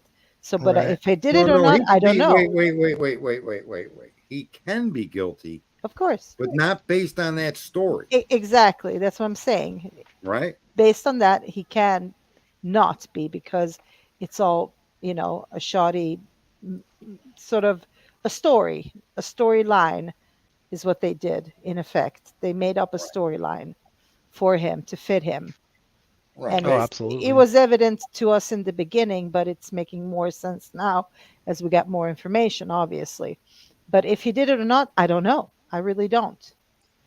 But No, I from don't from know what either. I've And seen in paperwork, no. That's all. right, their paperwork actually, to me, exonerates him. When you Hmm. examine the paperwork for what it says, it's been clearly established that it exonerates him. He's not a Yeah. stalker. Nothing connects him to the victims. There's nothing that we know of that was found that connects to that crime at all. Nothing. No. No matter Nope. what search warrant they issued, there's been no leak or no even suggestion that something from that crime scene is connected to Koberger at all, except this statement that they found DNA on that button and that DNA is a match to Koberger's. Other than that, and people think that's the beginning and end of it all. But other than that, everything else in their story is falling apart. Hmm. Yep. And that DNA doesn't even mean he was there. Yeah. Because in my head, it didn't make sense that they explained all those things. Had they just stopped explaining, like this happens, I think this happened because of that. Had they just steered away from those, I think, story made up shits, it would have been easier for them to get out of this mess. But they managed to somehow put all that, like, and that is indicative with this, and that is indicative with someone who does this. So it's all like a story that they made up from scratch, basically, Right. in their like head. I don't know how they managed to do it, I can see why how they they put it do it. in. No, I'm not done. I just because if you look at the Gilgo Beach, you compare the two, and the thing is, they didn't put what they think or what they thought. They don't even have to put in, the stalking points. Like, you don't need a motive to kill people if you're a killer. You can Right. just one day walk out on the street and say, "Oh, there's a beautiful woman. I think I want to go and kill her." You know what I mean? So you don't need like a premeditative motive if you're out to kill. You want to kill, and that happened to anybody, Bundy, anybody you can imagine. Not everybody stalks their victims. It's a happenstance. It just happens to be an opportunity in front of them. Well, no, So what you're explaining though is they created a story about his life and about this situation to fit the correct. horrificness of the crime. It's just a story. Exactly. They didn't have to put all that in there, is all I'm saying, and they would have come out clearer, basically. Right. That's what's so funny with all these people that think that he did it, or at least think that the PCA says that he did it because Mm-hmm. there's so much information that points towards him. Yeah, but none of it is good. It's speculation. It's not information. Yeah, because people also forget what they heard on the news and what's in the PCA and in the paperwork. And they mash and mix it all together like gospel, right? They take Right. it for gospel, and it's like a little dog chewing bones. Small dogs bark loudest, and they chew the bone until there's nothing left. They cannot they can't let it loose. Same thing with politics. It's like people are chewing on that little bone, and it's just that's the way it is. That's all I'm saying is I don't know if he did it or not. I have no idea. But from what I've seen and heard and read, no. No. No. And he could still be I the agree. killer. But they That's just the don't worst have the right tragedy. thing. Yeah. It's the worst tragedy if he is the killer, because the evidence that they've shown us, they've already themselves discounted that in different hearings. So now Different what? points. Exactly. His Now alibi you does what? check out, though. So now, well, yeah, sure. They could have, it doesn't matter if it checks out or not at this point, to be honest, because it's not, they're fighting that. Um, I said this yesterday. They already changed the timeline. Bill Right. Thompson already changed the timeline. That's done, and it's going to continue in that way. He's going to change the timeline little by little. He only did 5 minutes in this one, I think. He Got to changed keep it by making it fit Brian, though. they need to, yeah. So, and that's what's keep on happening, and it's going to be the same with the route he took. It's going to be changes because this was an ongoing investigation. That's what they're Right. leaning on, right? It That's never what people ended say. with his when they caught him. It's interesting. I said in the very beginning when they put that PCA out, and then they said Brian had to produce an alibi. This is going back a year, roughly. I said the alibi is going to be exactly he was driving around. Yep. And that's exactly what it ends up being, right or wrong. Sure. I said That's the true. alibi is going to be the exact accusations that they laid at his feet are going to be the exact story that he says he was doing. Because in fact, The only he was difference driving around. is if he went to Wawa Park that night, he never crossed into Idaho. That's the difference. But a tower from Idaho could have picked them. Well, that's exactly what happened. Right. In right. my theory, that's what happened. There's a tower like page 13 of the PCA. Go look at Get a Clue stream from today on the towers and in the coverage. Man, I've been talking about the towers for a week, bro. I could tell you what happened. Yeah, so it seems like he got hit by a tower that covered an area that probably crossed multiple areas. Yeah, no, that's exactly what happened. I bet you Get a Clue. I'm not gonna say he watched my video, but he's saying exactly what I am because I know the tower. It covers south of Moscow, near Blaine, north of Genesee, and you can connect to that tower from Washington. In my estimation, it's the tower you connect to coming straight out of Wawa Park. I've made the drive 3 times. Yeah, no, I don't doubt it, and that's what I mean. That's the exact explanation. I said that fucking PCA would be his alibi, and she said it. She came to court and said that until she gets further discovery in relation to the cast, that Mr. Koberger cannot offer an alibi. He needs their information, and I sat in my house laughing. I mean, of course he needs their information because they are his fucking witnesses. The FBI that identified the car going the wrong way on the wrong road is an exculpatory witness for Koberger. Right. Okay. The guy that identified the 11 to 13 Elantra on Queen Road in a parking lot doing a U-turn and Linda Lane. That is going to be exculpatory to Koberger. Yep. And it's funny how this is all coming to reality. But I saw that early on. It was obvious based on that PCA. These people were telling you a story. And the idea he turned off his phone, would you want your kid going to prison or being shot and killed or electrocuted based on an officer saying, my experience is criminals turn their phone off before they commit a crime? It doesn't even say that in the PCA. It says he either turned his phone off, airplane mode, or lost connection to this. Right. But to the my towers. point is, not only did they accuse him of turning off his phone, but they then give him reasonable doubt. Right. But he has a 2-year experience too. Don't forget. That's why she's also fighting for the training records. She's fighting for the that and CAS because he's not CAS trained. Yeah. No. And I can tell you exactly how he made that mistake with the CAS because all he can see is the RTS data, which measures how far away you are from the tower. But those two roads are like equidistant from where the tower is. So he said, "Oh, you're 2 miles away from the tower. Well, got to be south of Moscow. Put him on that side." That's what happened. Mm-hmm. Yeah, he made guesses. And at 247, okay, in the PCA, he goes north on Nevada Street at like 244, something like that. 247 is when his phone disconnects. He's on campus, right? He works for the campus. I bet you anything he walked into a campus building which is made of brick and lost cellular connection. And they just left out the fact that when he walks out, his phone is on. Well, no, they claim it was not reporting the network from 247 to 448. I know that's what they claim, but what I'm saying is he walked into a campus building, lost connection, and then came back out, and they just didn't add it in the report. So when you walk into a campus building, you lose connection? They're old brick buildings. I haven't walked into one in a long time, so I don't know, but I think that's very plausible. Rory was up in there, and he didn't have that issue of losing connection. So no, he was live streaming throughout the whole thing. Did he walk into the buildings though? Or wait, he wasn't live. Was he live streaming, or was he?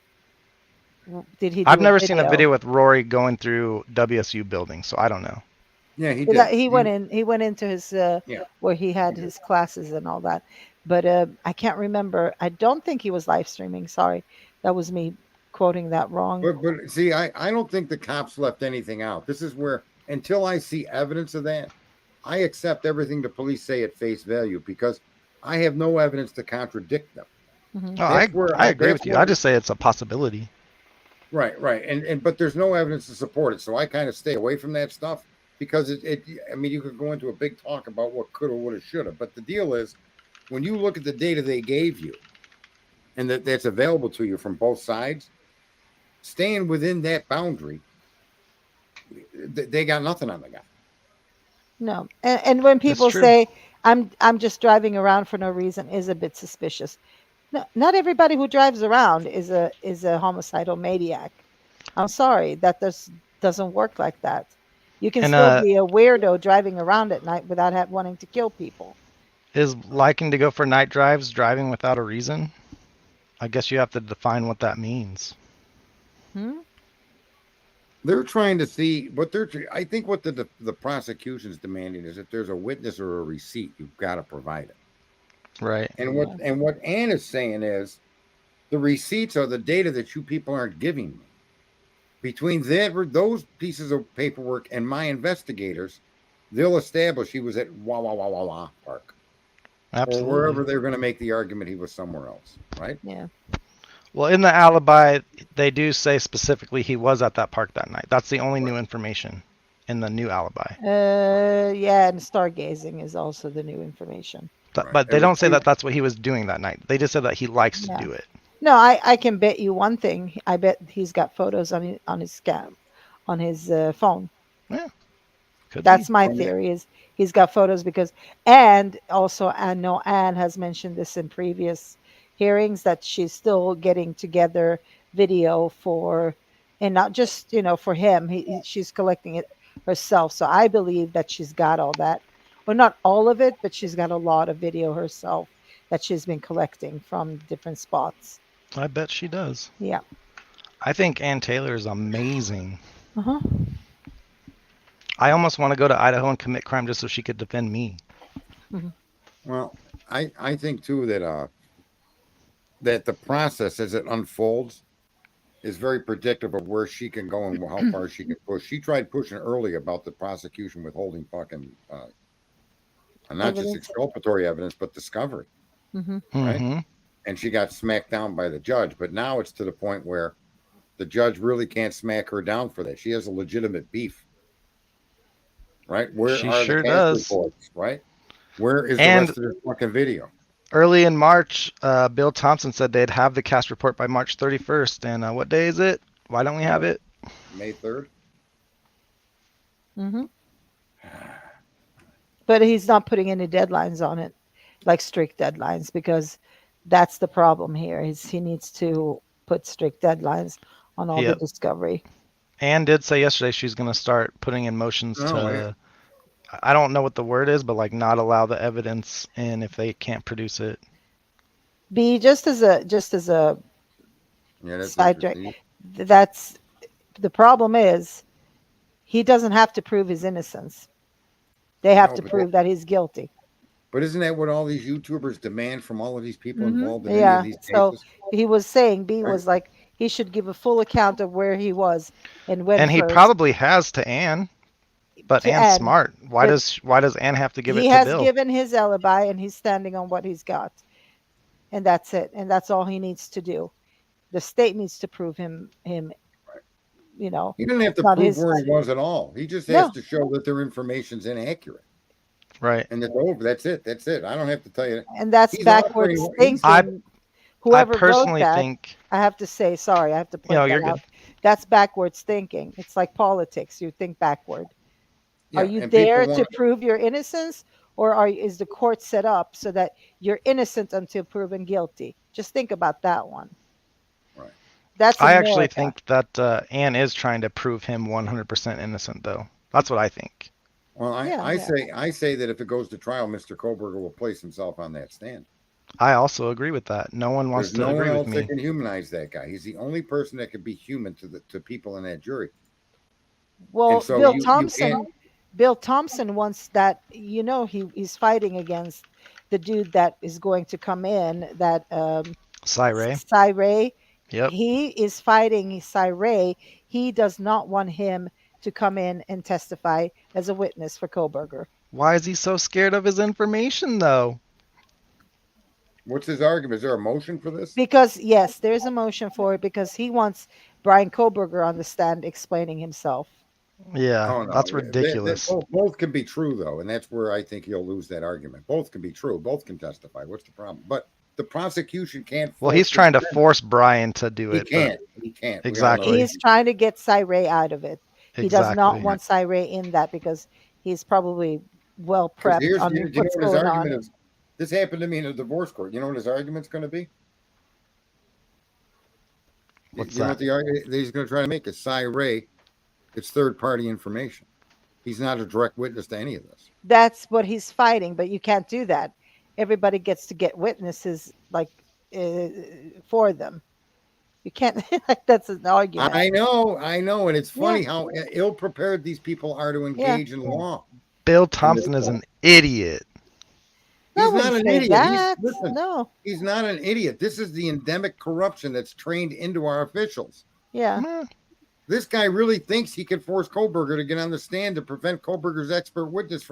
Look at when they put their cast data forward, or even if they don't have it, and they put that jerk off Payne on the stand. He's trying to argue with the court that they have no right to bring in Ray to counter Payne. Of course they do. Mm-hmm. It's almost like they don't know how this works. Like they never read the fucking instructions. They're putting a swing set together, and at the end they got more bolts than they started with, and they want you to go play on it. Fuck you. And that's what should be like. You have that B person up there. Yeah, that was your answer to him. Like, this is not a place where we come and say if he's innocent or guilty. We're looking at the PCA. We're looking at what comes out in hearings. So yeah, I'm all with that. You are innocent until you're proven guilty. However fucked up your alibi is, I don't care. If the state don't have anything to take you down with, then it's a shoddy it's on them. It's not on Koberger. He got away with it. But you have to fucking play by the rules if that's the law. If that's the law of the land, you play by the law of the land and nothing else. You can't turn that shit around just because he's got a shoddy alibi. I'm sorry. That's some bullshit. But here, sorry, get heated. Oh, the horse analogy. Kate, yeah, so the horse analogy is, you're told you can bring a horse to water, but you can't make it drink. And I say you're a fucking idiot. Bring enough salt with you. Fill it with salt. Horse will drink the whole pond. Okay. Exactly. So, but with the Koberger case, the discrepancies between people are people that believe and people that are looking at it from a civics point of view, which is, this is the argument being made by the government, and this is the counter argument being made by the citizen. And they don't agree. Now, the government has agreed with many of the points that the defendant has made. So, knowing that, you have to now start to wonder, wait a minute, if he didn't stalk, right? If Correct. those 12 trips had nothing to do with this case, that I always were under the understanding they were part of the case. They were part of the crime, right?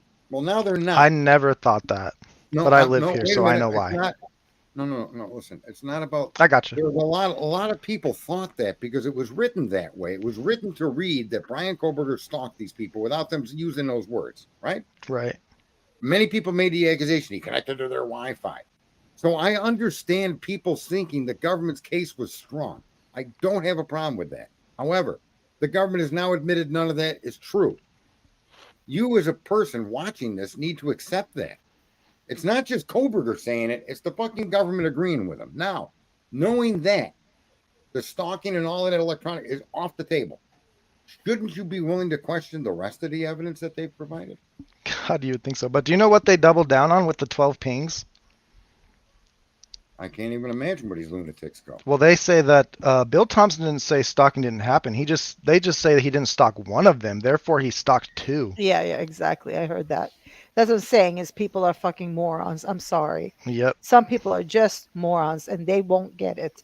And All they do is I double don't like- down. Koberger's the guy. Double down. Koberger's the guy. Double down. That's all they do. Yeah, well, rather than talking about all they do, let's tell them where they need to learn how to think.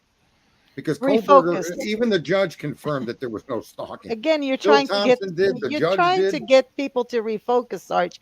I'm telling you, it's not working in this day and age because then it's like, oh, let's talk about the alibi. That's more important. You know, to talk about the fucking alibi. I got 506 subscribers that will disagree with you. Well, I hope so. 506 subscribers go out to 506 different channels and start pointing these things out. Eventually, something will fucking tip. Yeah, I'm because focus on what fucking matters here, and that is every right you have if you go into a court of law today, and that's being trampled on. That's some bullshit, and everybody should be upset and butthurt and ass hurt about that. Right. Why do you think I was at the hearing yesterday? I'm guessing that's Judge right. Jethro's in a tough spot. Judge Jethro's in a tough spot because I think Judge Jethro knows. He's no idiot. He said it in open court, right? A long time ago. What did he say in a hearing there, Golf? Why they went to the fucking indict rather than go to a preliminary hearing? What did Mr. fucking Judge allude to? They had a very weak PCA, is what he said. Verbatim. Verbatim. I didn't make that shit up. Go listen to it. Are you serious? He said it's a very weak PCA. Oh my God. That's wild. It's a speculative document. And the funny thing is I don't disagree with them speculating. I don't disagree with them coming to him. However they got to him, he has an Elantra. And to me, if you're convinced the Elantra's involved in the crime as an investigator, then he's fair investigative material. Agreed. I have a real issue of you now trying to, with a broad brush, connect things that can't be connected, which is what they're doing. And I think Judge isn't as dumb as people want to think. And he's going to I went to a fucking case that clearly had no basis to be in court. No basis whatsoever. It was a baseless fucking charge. And I had to go to court 9 fucking times to get rid of it. And the judge gave the prosecutor every fucking opportunity that you could ever dream of to come up with an argument to support the accusations they laid against me. And in the 9th one, I stood up and said, Your Honor, this needs to be dismissed. I'm a living human being that has rights. I said, no, I got a job. I run a company. This is my 9th trip in here, bro. And he started laughing and he goes, and he named me and I agree with you. He said, prosecution, you got anything to give me today? They go, no. He goes, case dismissed. Bang. And out we went. But the story I'm trying to point, the picture is, he has to follow procedures and steps that lead to trial. He's bound to. This kid's legitimately indicted to be brought to trial for capital murder.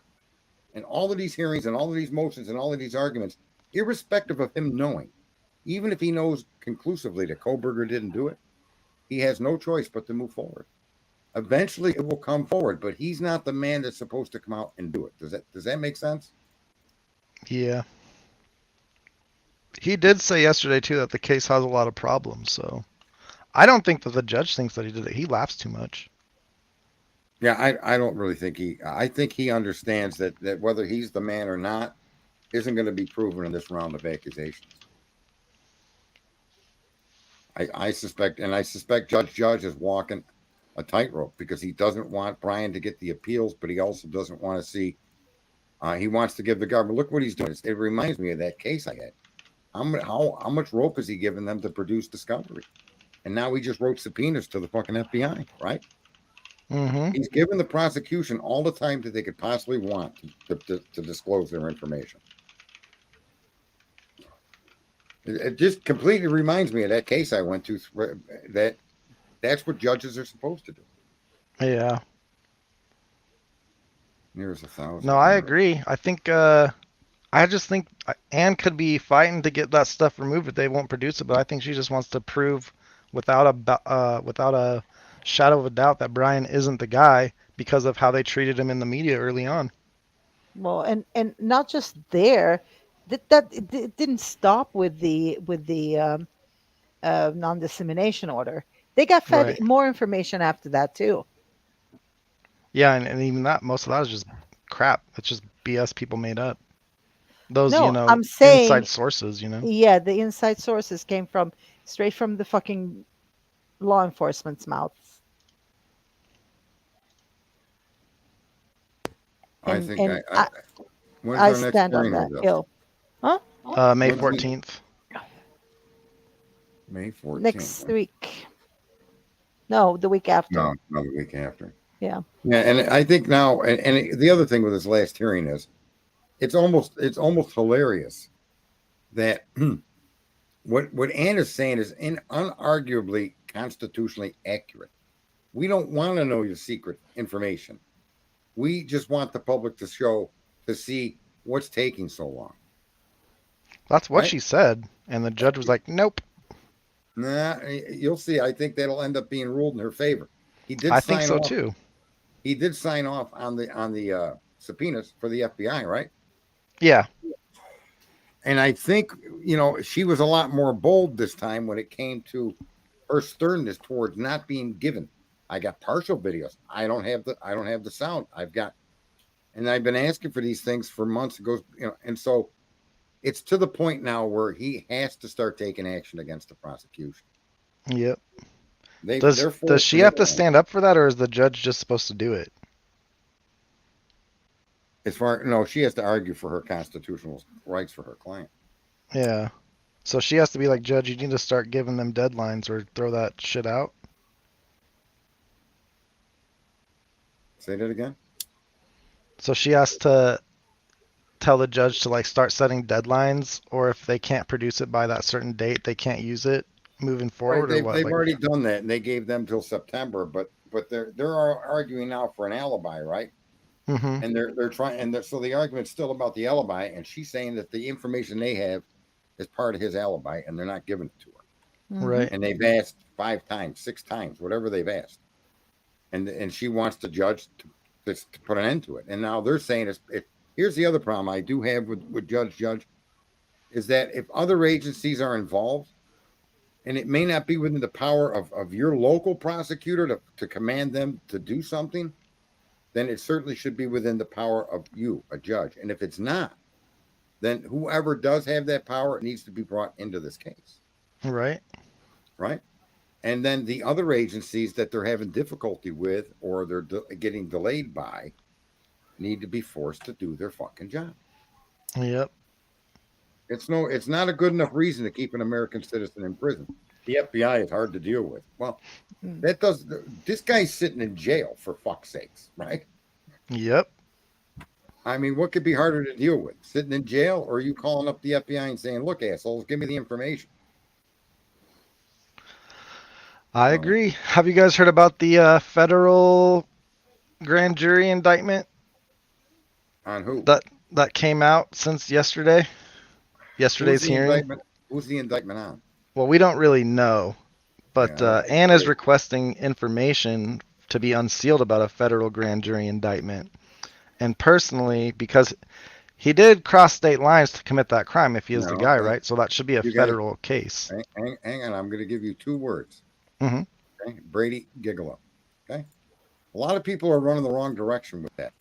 If there's a federal grand jury that's connected to this case at all, don't immediately assume it means anything with Brian. Go back to the investigators that were part of this case and go back to the Brady Gigolo notification they gave this case early on. If there's federal investigators, it's most likely involved with state fucking malfeasance and people involved in this case. My opinion. It makes more sense because we don't know what it is. We don't know. She's asking for something she shouldn't be entitled to, which is grand jury minutes. But if this is about local officials that are connected to this case, or maybe not even directly connected, if it's got any connection ancillary to this case, that's what she's arguing. And I suspect 100% it's the Brady Gigolo issues. No, it could be. I was thinking it might be that they denied the grand jury indictment against Brian. The feds did. What were the feds going to indict him against? What were they going to indict him for? Yeah. Well, if you cross state lines to kill somebody, that's a federal crime because he crossed state lines. So I've always wondered why Idaho is even doing this case. I've never understood that.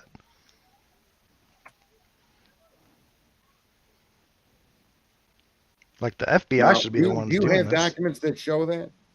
What's that? The federal indictment? I'm looking to see if crossing state lines. It's in one of the, well, like the motion to unseal stuff there. It's in one of the items. But I mean, he had to have crossed state lines. He lives in Washington. If he went to Idaho to kill people, that should be a federal crime. I know. So I think it would be interesting if they tried a grand jury indictment and they denied it.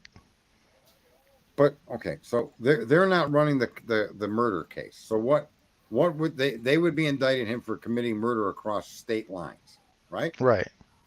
And I need to see where that's written out plainly. I've heard that. I haven't really argued about it till now, but I would like to see how that happens, mandatorily happens. I think also, like with anything, there's prosecutorial judgment. Federal prosecutors don't have to. They could pass on that. They could then use it later to go after you, maybe. Well, that could be true too.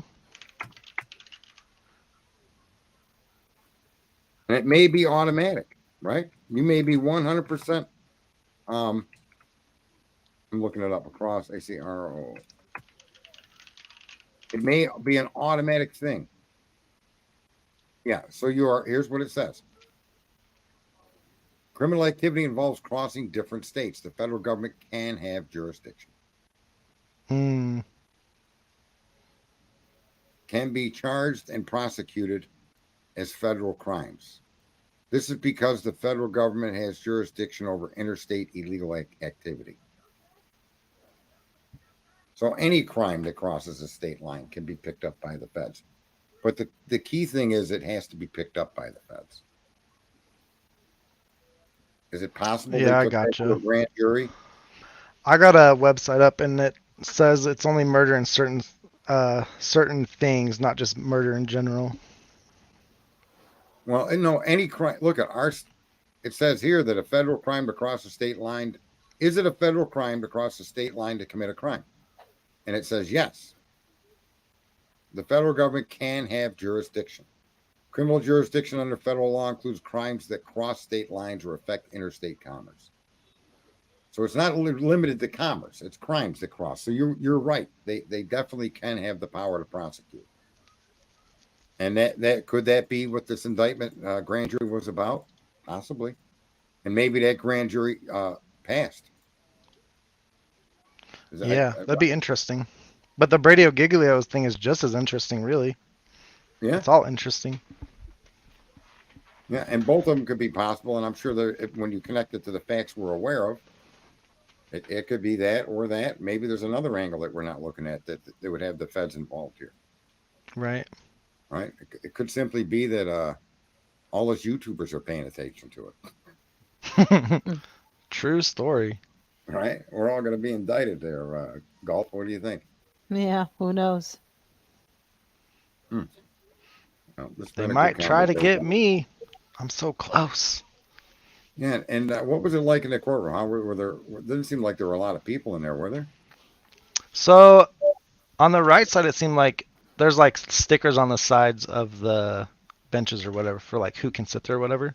On the Mhm. right side, it seemed like it was all like prosecution. So I don't know if it's like family people like on the prosecution side or what. Okay. But the left side had a couple of rows of, public. So pretty much everyone sat over that on that side that was there. That's kind of cool.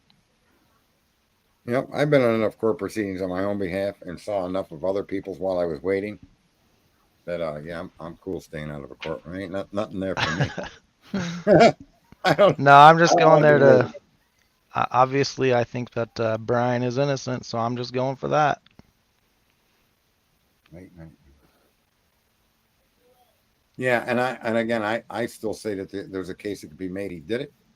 It's not being made in this accusation. It's not being made in any of these documents. But the idea that he couldn't have done it, I don't accept that at all either. I don't accept his innocence nor his guilt. And the situation that I see, I accept that what I'm looking at tends to show me that this information doesn't prove a goddamn thing. No. Don't piss It'll up be my leg interesting when I'm thinking Cy Ray, when he comes out with his things, if he can put precise locations on where he was driving, I mean, it should show that Brian didn't even cross over to Idaho. Yeah, and So I then- think it'd be like Cock Tower urinating, everybody claiming it's fucking raining out. No, okay, it's not. Your legs being pissed on. That ain't the rain. That's what I see the PCA is, right? Yeah. Somebody's asking about that car found in Oregon. We'll never know if that car was connected to the crime. We were told it wasn't. So as far as I'm concerned, it wasn't. There's nothing else for me to go with. Yeah. Right? And you cannot like that statement. They did say exactly what Firefly said there. It was Maybe they interesting, should though. investigate it further, though. They should have, because that car was connected to 112 King, though. And Yeah. that's where they sort of just dropped the ball, in my opinion. The owner sold it or something. I Mhm. can't remember exactly how, but it was registered to 1122 I had King the or something. registry. Yeah, I have it somewhere. Yeah. Yeah, So it there's a was lot of registered to the owner of 1122 King. He sold it like right before to a real estate agent out there in Right. Washington, I think, or Colorado. I don't know where it was, where she And owned it. the thing is with those kind of points, this is where a lot of people's energy has gone into trying to solve the crime. Mhm. And look, I don't know what the deal is with that car, but it's ruled out. So in my mind, it has nothing to do with this case. Mhm. If it does or doesn't, is of no interest to me. No, Because I but agree. we have to point out the fact that it was owned by the owner of 1122 King. We know that is a fact. It's not like it's not factual. Just want to throw that out there. Right, but So that car's been doesn't ruled to have mean that nothing to that do car with this. exactly. Right. So that's what Exactly. I'm saying. I don't care who owned it and the background on it, because they already squashed it. Mm. You know what I mean? It could have been I don't even know, but they squashed the fucking thing. So Mhm. whatever it is, we'll never ever know. Correct. I wonder if And they they- just you know, squashed and it they- because it didn't have anything to do with Brian, though. Because by that date, they had Brian watched. Possibly. Yeah. Their motives, we'll never know. There's every bit as a possibility that car was involved as anything else, based on the argument Koberger's car was there. It just doesn't hold water. Nope. Mhm. Right. So it could have been any Alonzo. And you're right Correct. back to where we started. But you're right, Sarge. Everybody's still to this day. I mean, I can understand the motivation of trying to figure out something before you have a suspect, but still to this day, people are trying to solve the murder. And and here we are. We don't really discuss who else could have done it. This is just strictly focused on Koberger Right. and what happens in court, in hearings and stuff. So Because in all fairness, it's beyond our capacity to solve. Right. well, because we have nothing Agreed. to go on other than what we have as Show far us as- all the evidence from Yeah. the house. exactly. And I Let us promise connect you, some no- dots. There you go. Now, so show us some important investigative information you derived before you tore down the only source of evidence you would ever have in this case. Yeah. Right. It's insane. That's what everyone asks me when I go on panel. Well, who do you think did it? I don't know, and I don't care. I just don't think it was Brian. I can't solve it. Well, I again, see, I'm going to snap you out of that. It's not that you don't think it's Brian. It's that the information they've given you shows you it's not Brian. Did he do Right. it? I don't know. But that information, that's like Look, it's like walking into a room and saying, pick out the black guy. And everybody in the room is whiter than white. They're all from Ireland. What do you mean, pick out the black guy? There's no black guy. Yeah, there is. Well, what do you mean? Well, look at their hair. Look at their. No, everybody's white. No, there's a black guy in there. And that's where they've ended up with their argument that Kohlberger did it. Their evidence is that stupid. Right. You got a room full of white people. I want you to go in there and point out the black guy. But he has bushy eyebrows. He drives a white Elantra. Yeah, he does. Those things are true. Yeah, And the crime starts, I think, a little bit before he gets in there, and then it continues after he left the building. But now that's not going to be a problem anymore since Bill Thompson is changing the timeline. So I guess. Well, that he pushed the timeline back, right, to 425. He pushed it back, and as I say, it's a 5-minute increment, and it's going to keep happening. Because but in the PCA, it says that Brian Kohlberger drove away at 420.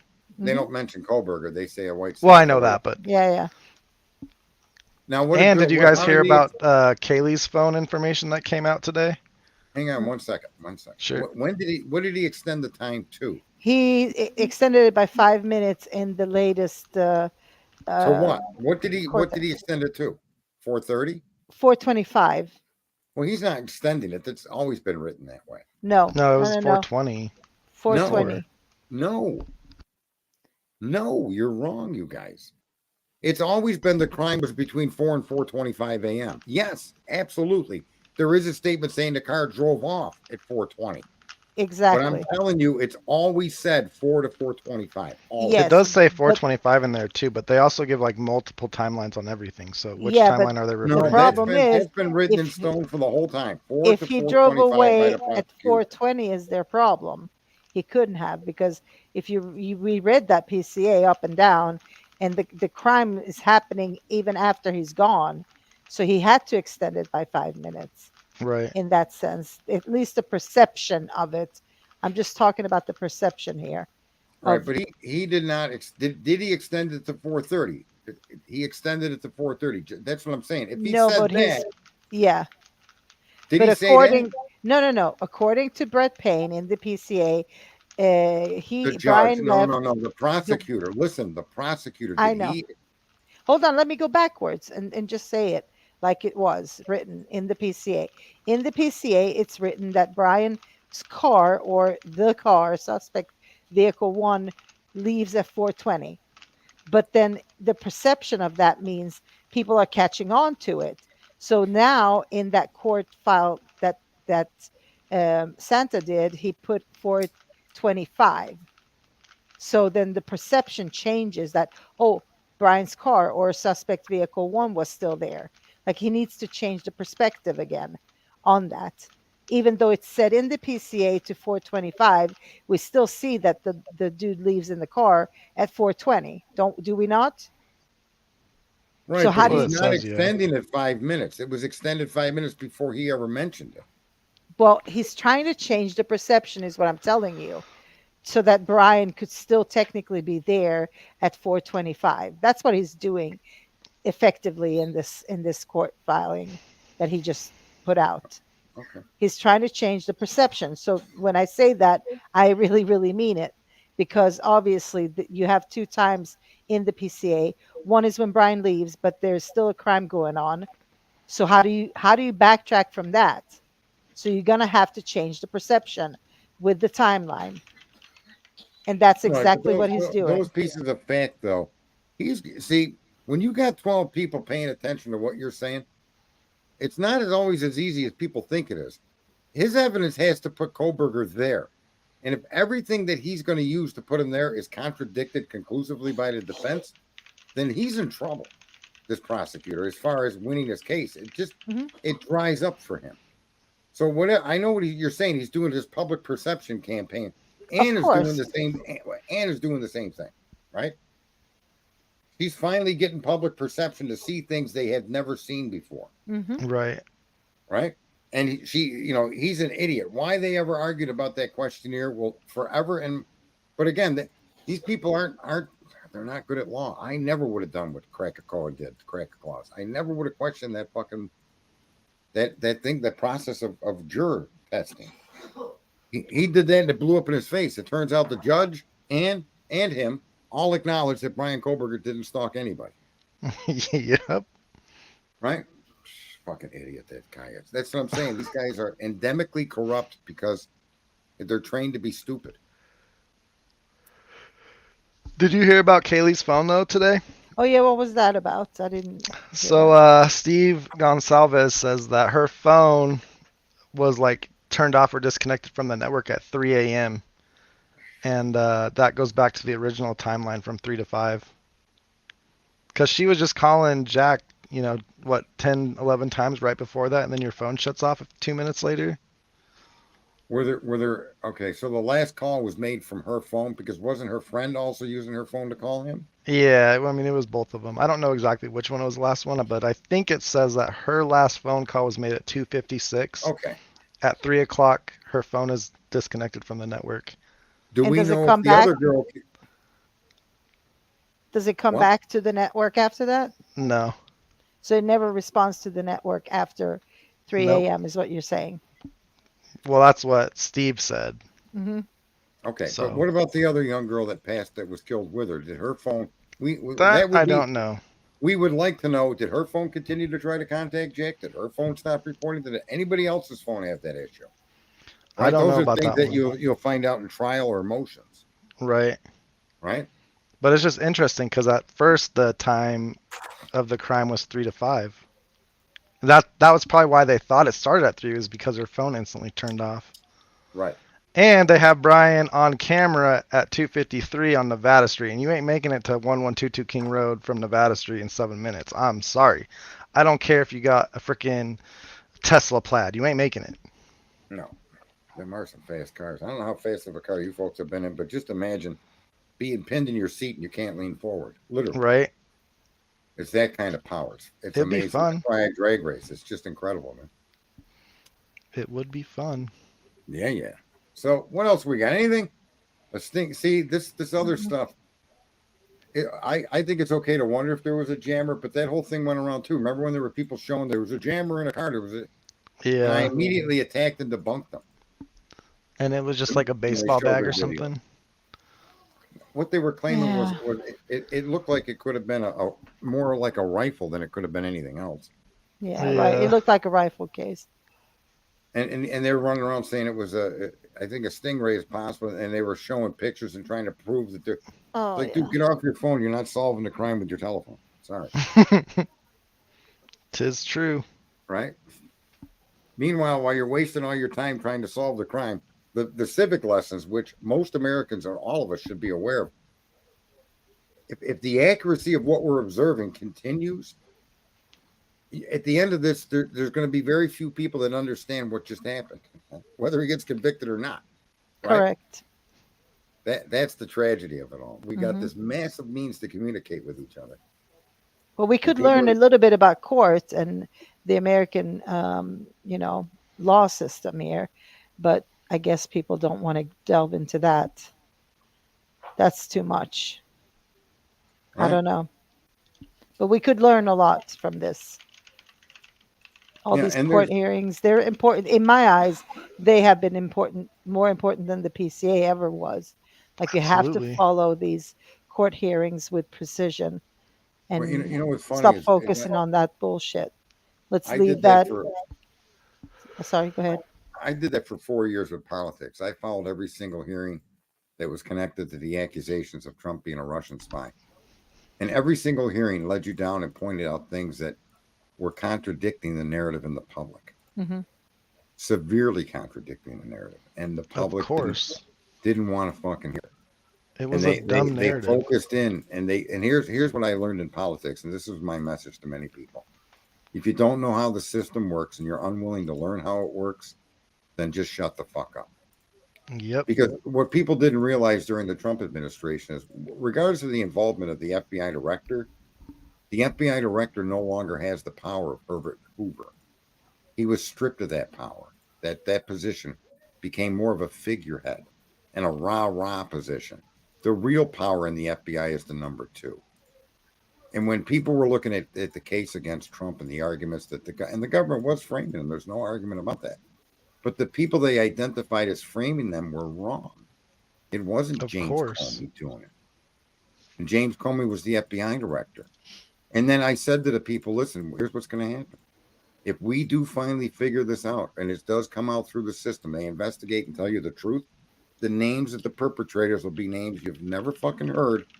And they're going to be none of the names that you've been attacking for 4 fucking years. Okay? And slandering and piling on and making all these big fucking threads and carrying all this propaganda with you. And guess what ended up happening? After Trump left office, the investigation that this was about came forward, and everybody charged and alleged to have been involved were names that nobody had heard before. Right. Mm. Pay But if they'd people have to be watched fall the hearings, guys. listen, if they would have watched the hearings, they would have known that. Mm-hmm. That was the difference between what I knew and what they knew. It was I watched all the court cases. Yep. And it matters, man. The hearings in Congress, the interviews in the Senate, whatever it may have been. If you didn't watch the characters that you were accusing in those settings, then you would never know. You never would know the truth. So that's the same thing you're seeing here with the Koberger case. Yep. You've seen that with the Donna Ives case. Look at the poor hospital worker. I keep bringing this up, but I think these are the simplest cases by example. The hospital worker needed to be dragged into this and be accused. And how long before people were going to dig into that person's background and identify him and start slandering him? How about the police officer that did the civic duty and then dropped her off where I always assumed she told him to drop him off, which in fact, that's what it ended up being. But no. A known drug addict, okay? Donna is dropped off somewhere and is found dead days later. That's the cop's fault because he dropped her off there. So let's destroy the cop now, right? Yeah. Meanwhile, her problems were of her own making, sadly. That I'm not, and look, I don't take any fucking satisfaction from seeing just the facts they give you and looking at them and understanding them. You come to conclusions way earlier than most people. Not a lot of you in here. A lot of you in here are smart. You're smart wizard at golf. And that's what lacks when people deal with data. They don't stick to the facts and they want to add, and I'm not attacking anybody. They want to add there was some kind of device, there was a jammer, there was and that just takes you down a path that just it destroys what there is to learn here. Well, yeah, because they get stuck on the grub truck videos. I mean, it was like, it's ridiculous. Man. And people are still stuck on that stupid grub truck video. Agreed. And Connect it to the crime first, please. Until then, I don't really care. Yeah. Right. And listen, God bless somebody if they would have been able to connect something, but it's not that they're even looking to connect. It gets worse than that. Now they start victimizing people and pointing out who the perpetrator is. Right. Right. Everyone that walked by was accused of murder. What about that one jerk off with the funny face telling everybody there were tunnels under the house? And even when the house was torn down to show there was no tunnels, he still said that there's a door to the tunnel. And then he vanished for weeks after. That's true. Okay. That guy said they parachuted in. That guy said there was blood on a roof. And then you got other people accusing the fraternities, the Jacks and the Jills, and they went up the fucking hills. Everybody who walked by or was associated with them was accused. It was crazy. The neighbor who, I forget what he did, but he called in a tip of some kind. Just the neighbor across the street trying to help. They accused him of being the murderer. Yeah. Yeah. And what case was that again? Was that the Kansas City 3? No, that's still Idaho. Okay. Early on, I forget what the guy who had a in. sling. He had something on his arm. He had a sling on his arm. The Enon Harsh too was a target. Right. Right. Yeah.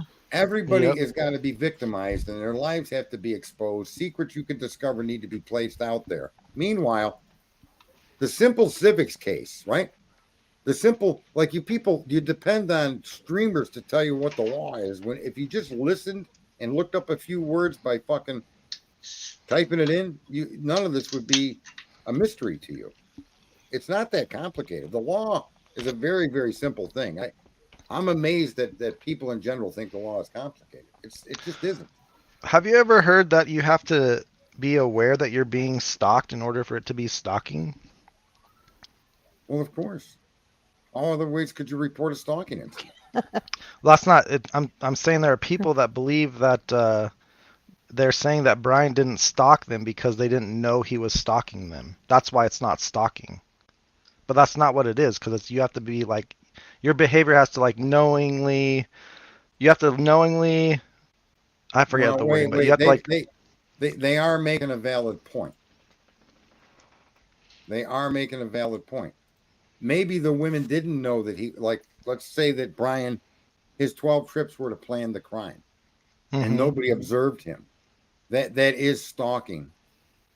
A place you're going to commit a crime. That is stalking. Right, you're stalking it. Right.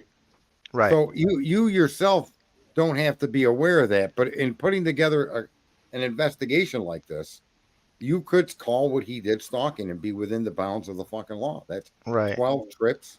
But they're just misinterpreting how the law is written in Idaho.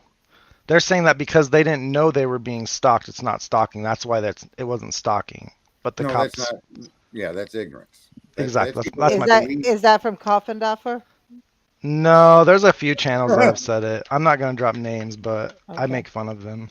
Cum dumpster. Well, then put their names in. This is your ass hurts news network. What do you mean you won't say their names? I don't even know her channel name. Reporter Room. Yeah, Reporter Room does it. I forget who else, but it's funny. Reporter Room. Oh, she's a reporter in a room. Sorry, I made a joke. I guess it wasn't funny. No, it's funny. I just got a text message. See, this sounds like, just not to be rude, Sherlock, but there's a streamer out there that's a woman. Well, it's that Huda that goes through all of this stuff, right? Yeah. She plays all of these. She's got edited clips on stuff, and she tells you what you're seeing and what they're saying.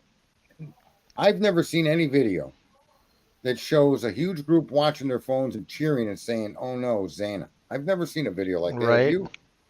Nope. No. Yeah. No, I have not. No. I'm sure there's a video showing people all look, but let me just say this. There's a huge group of people watching their phones. You ever go to a fucking bonfire? I threaten my friends, I will throw your fucking phone in the fire if you take it out of your pocket. I swear to God. You're not inviting me to a bonfire and getting on your phones. I will fucking destroy all your phones. Well, people pay a lot of money to go see concerts and sport events, and they're on their phones. Well, my point is that's it. Everybody's always on their phone. Right? I mean, come on. And that's what I say it to all the guys we go race. If you bring your phones out, you're gonna be wishing you didn't know me. Yeah. Or you have to buy me another one. Yeah, good luck with that. I'll see you. There's generations out there that don't know how times were before phones even existed to that extent.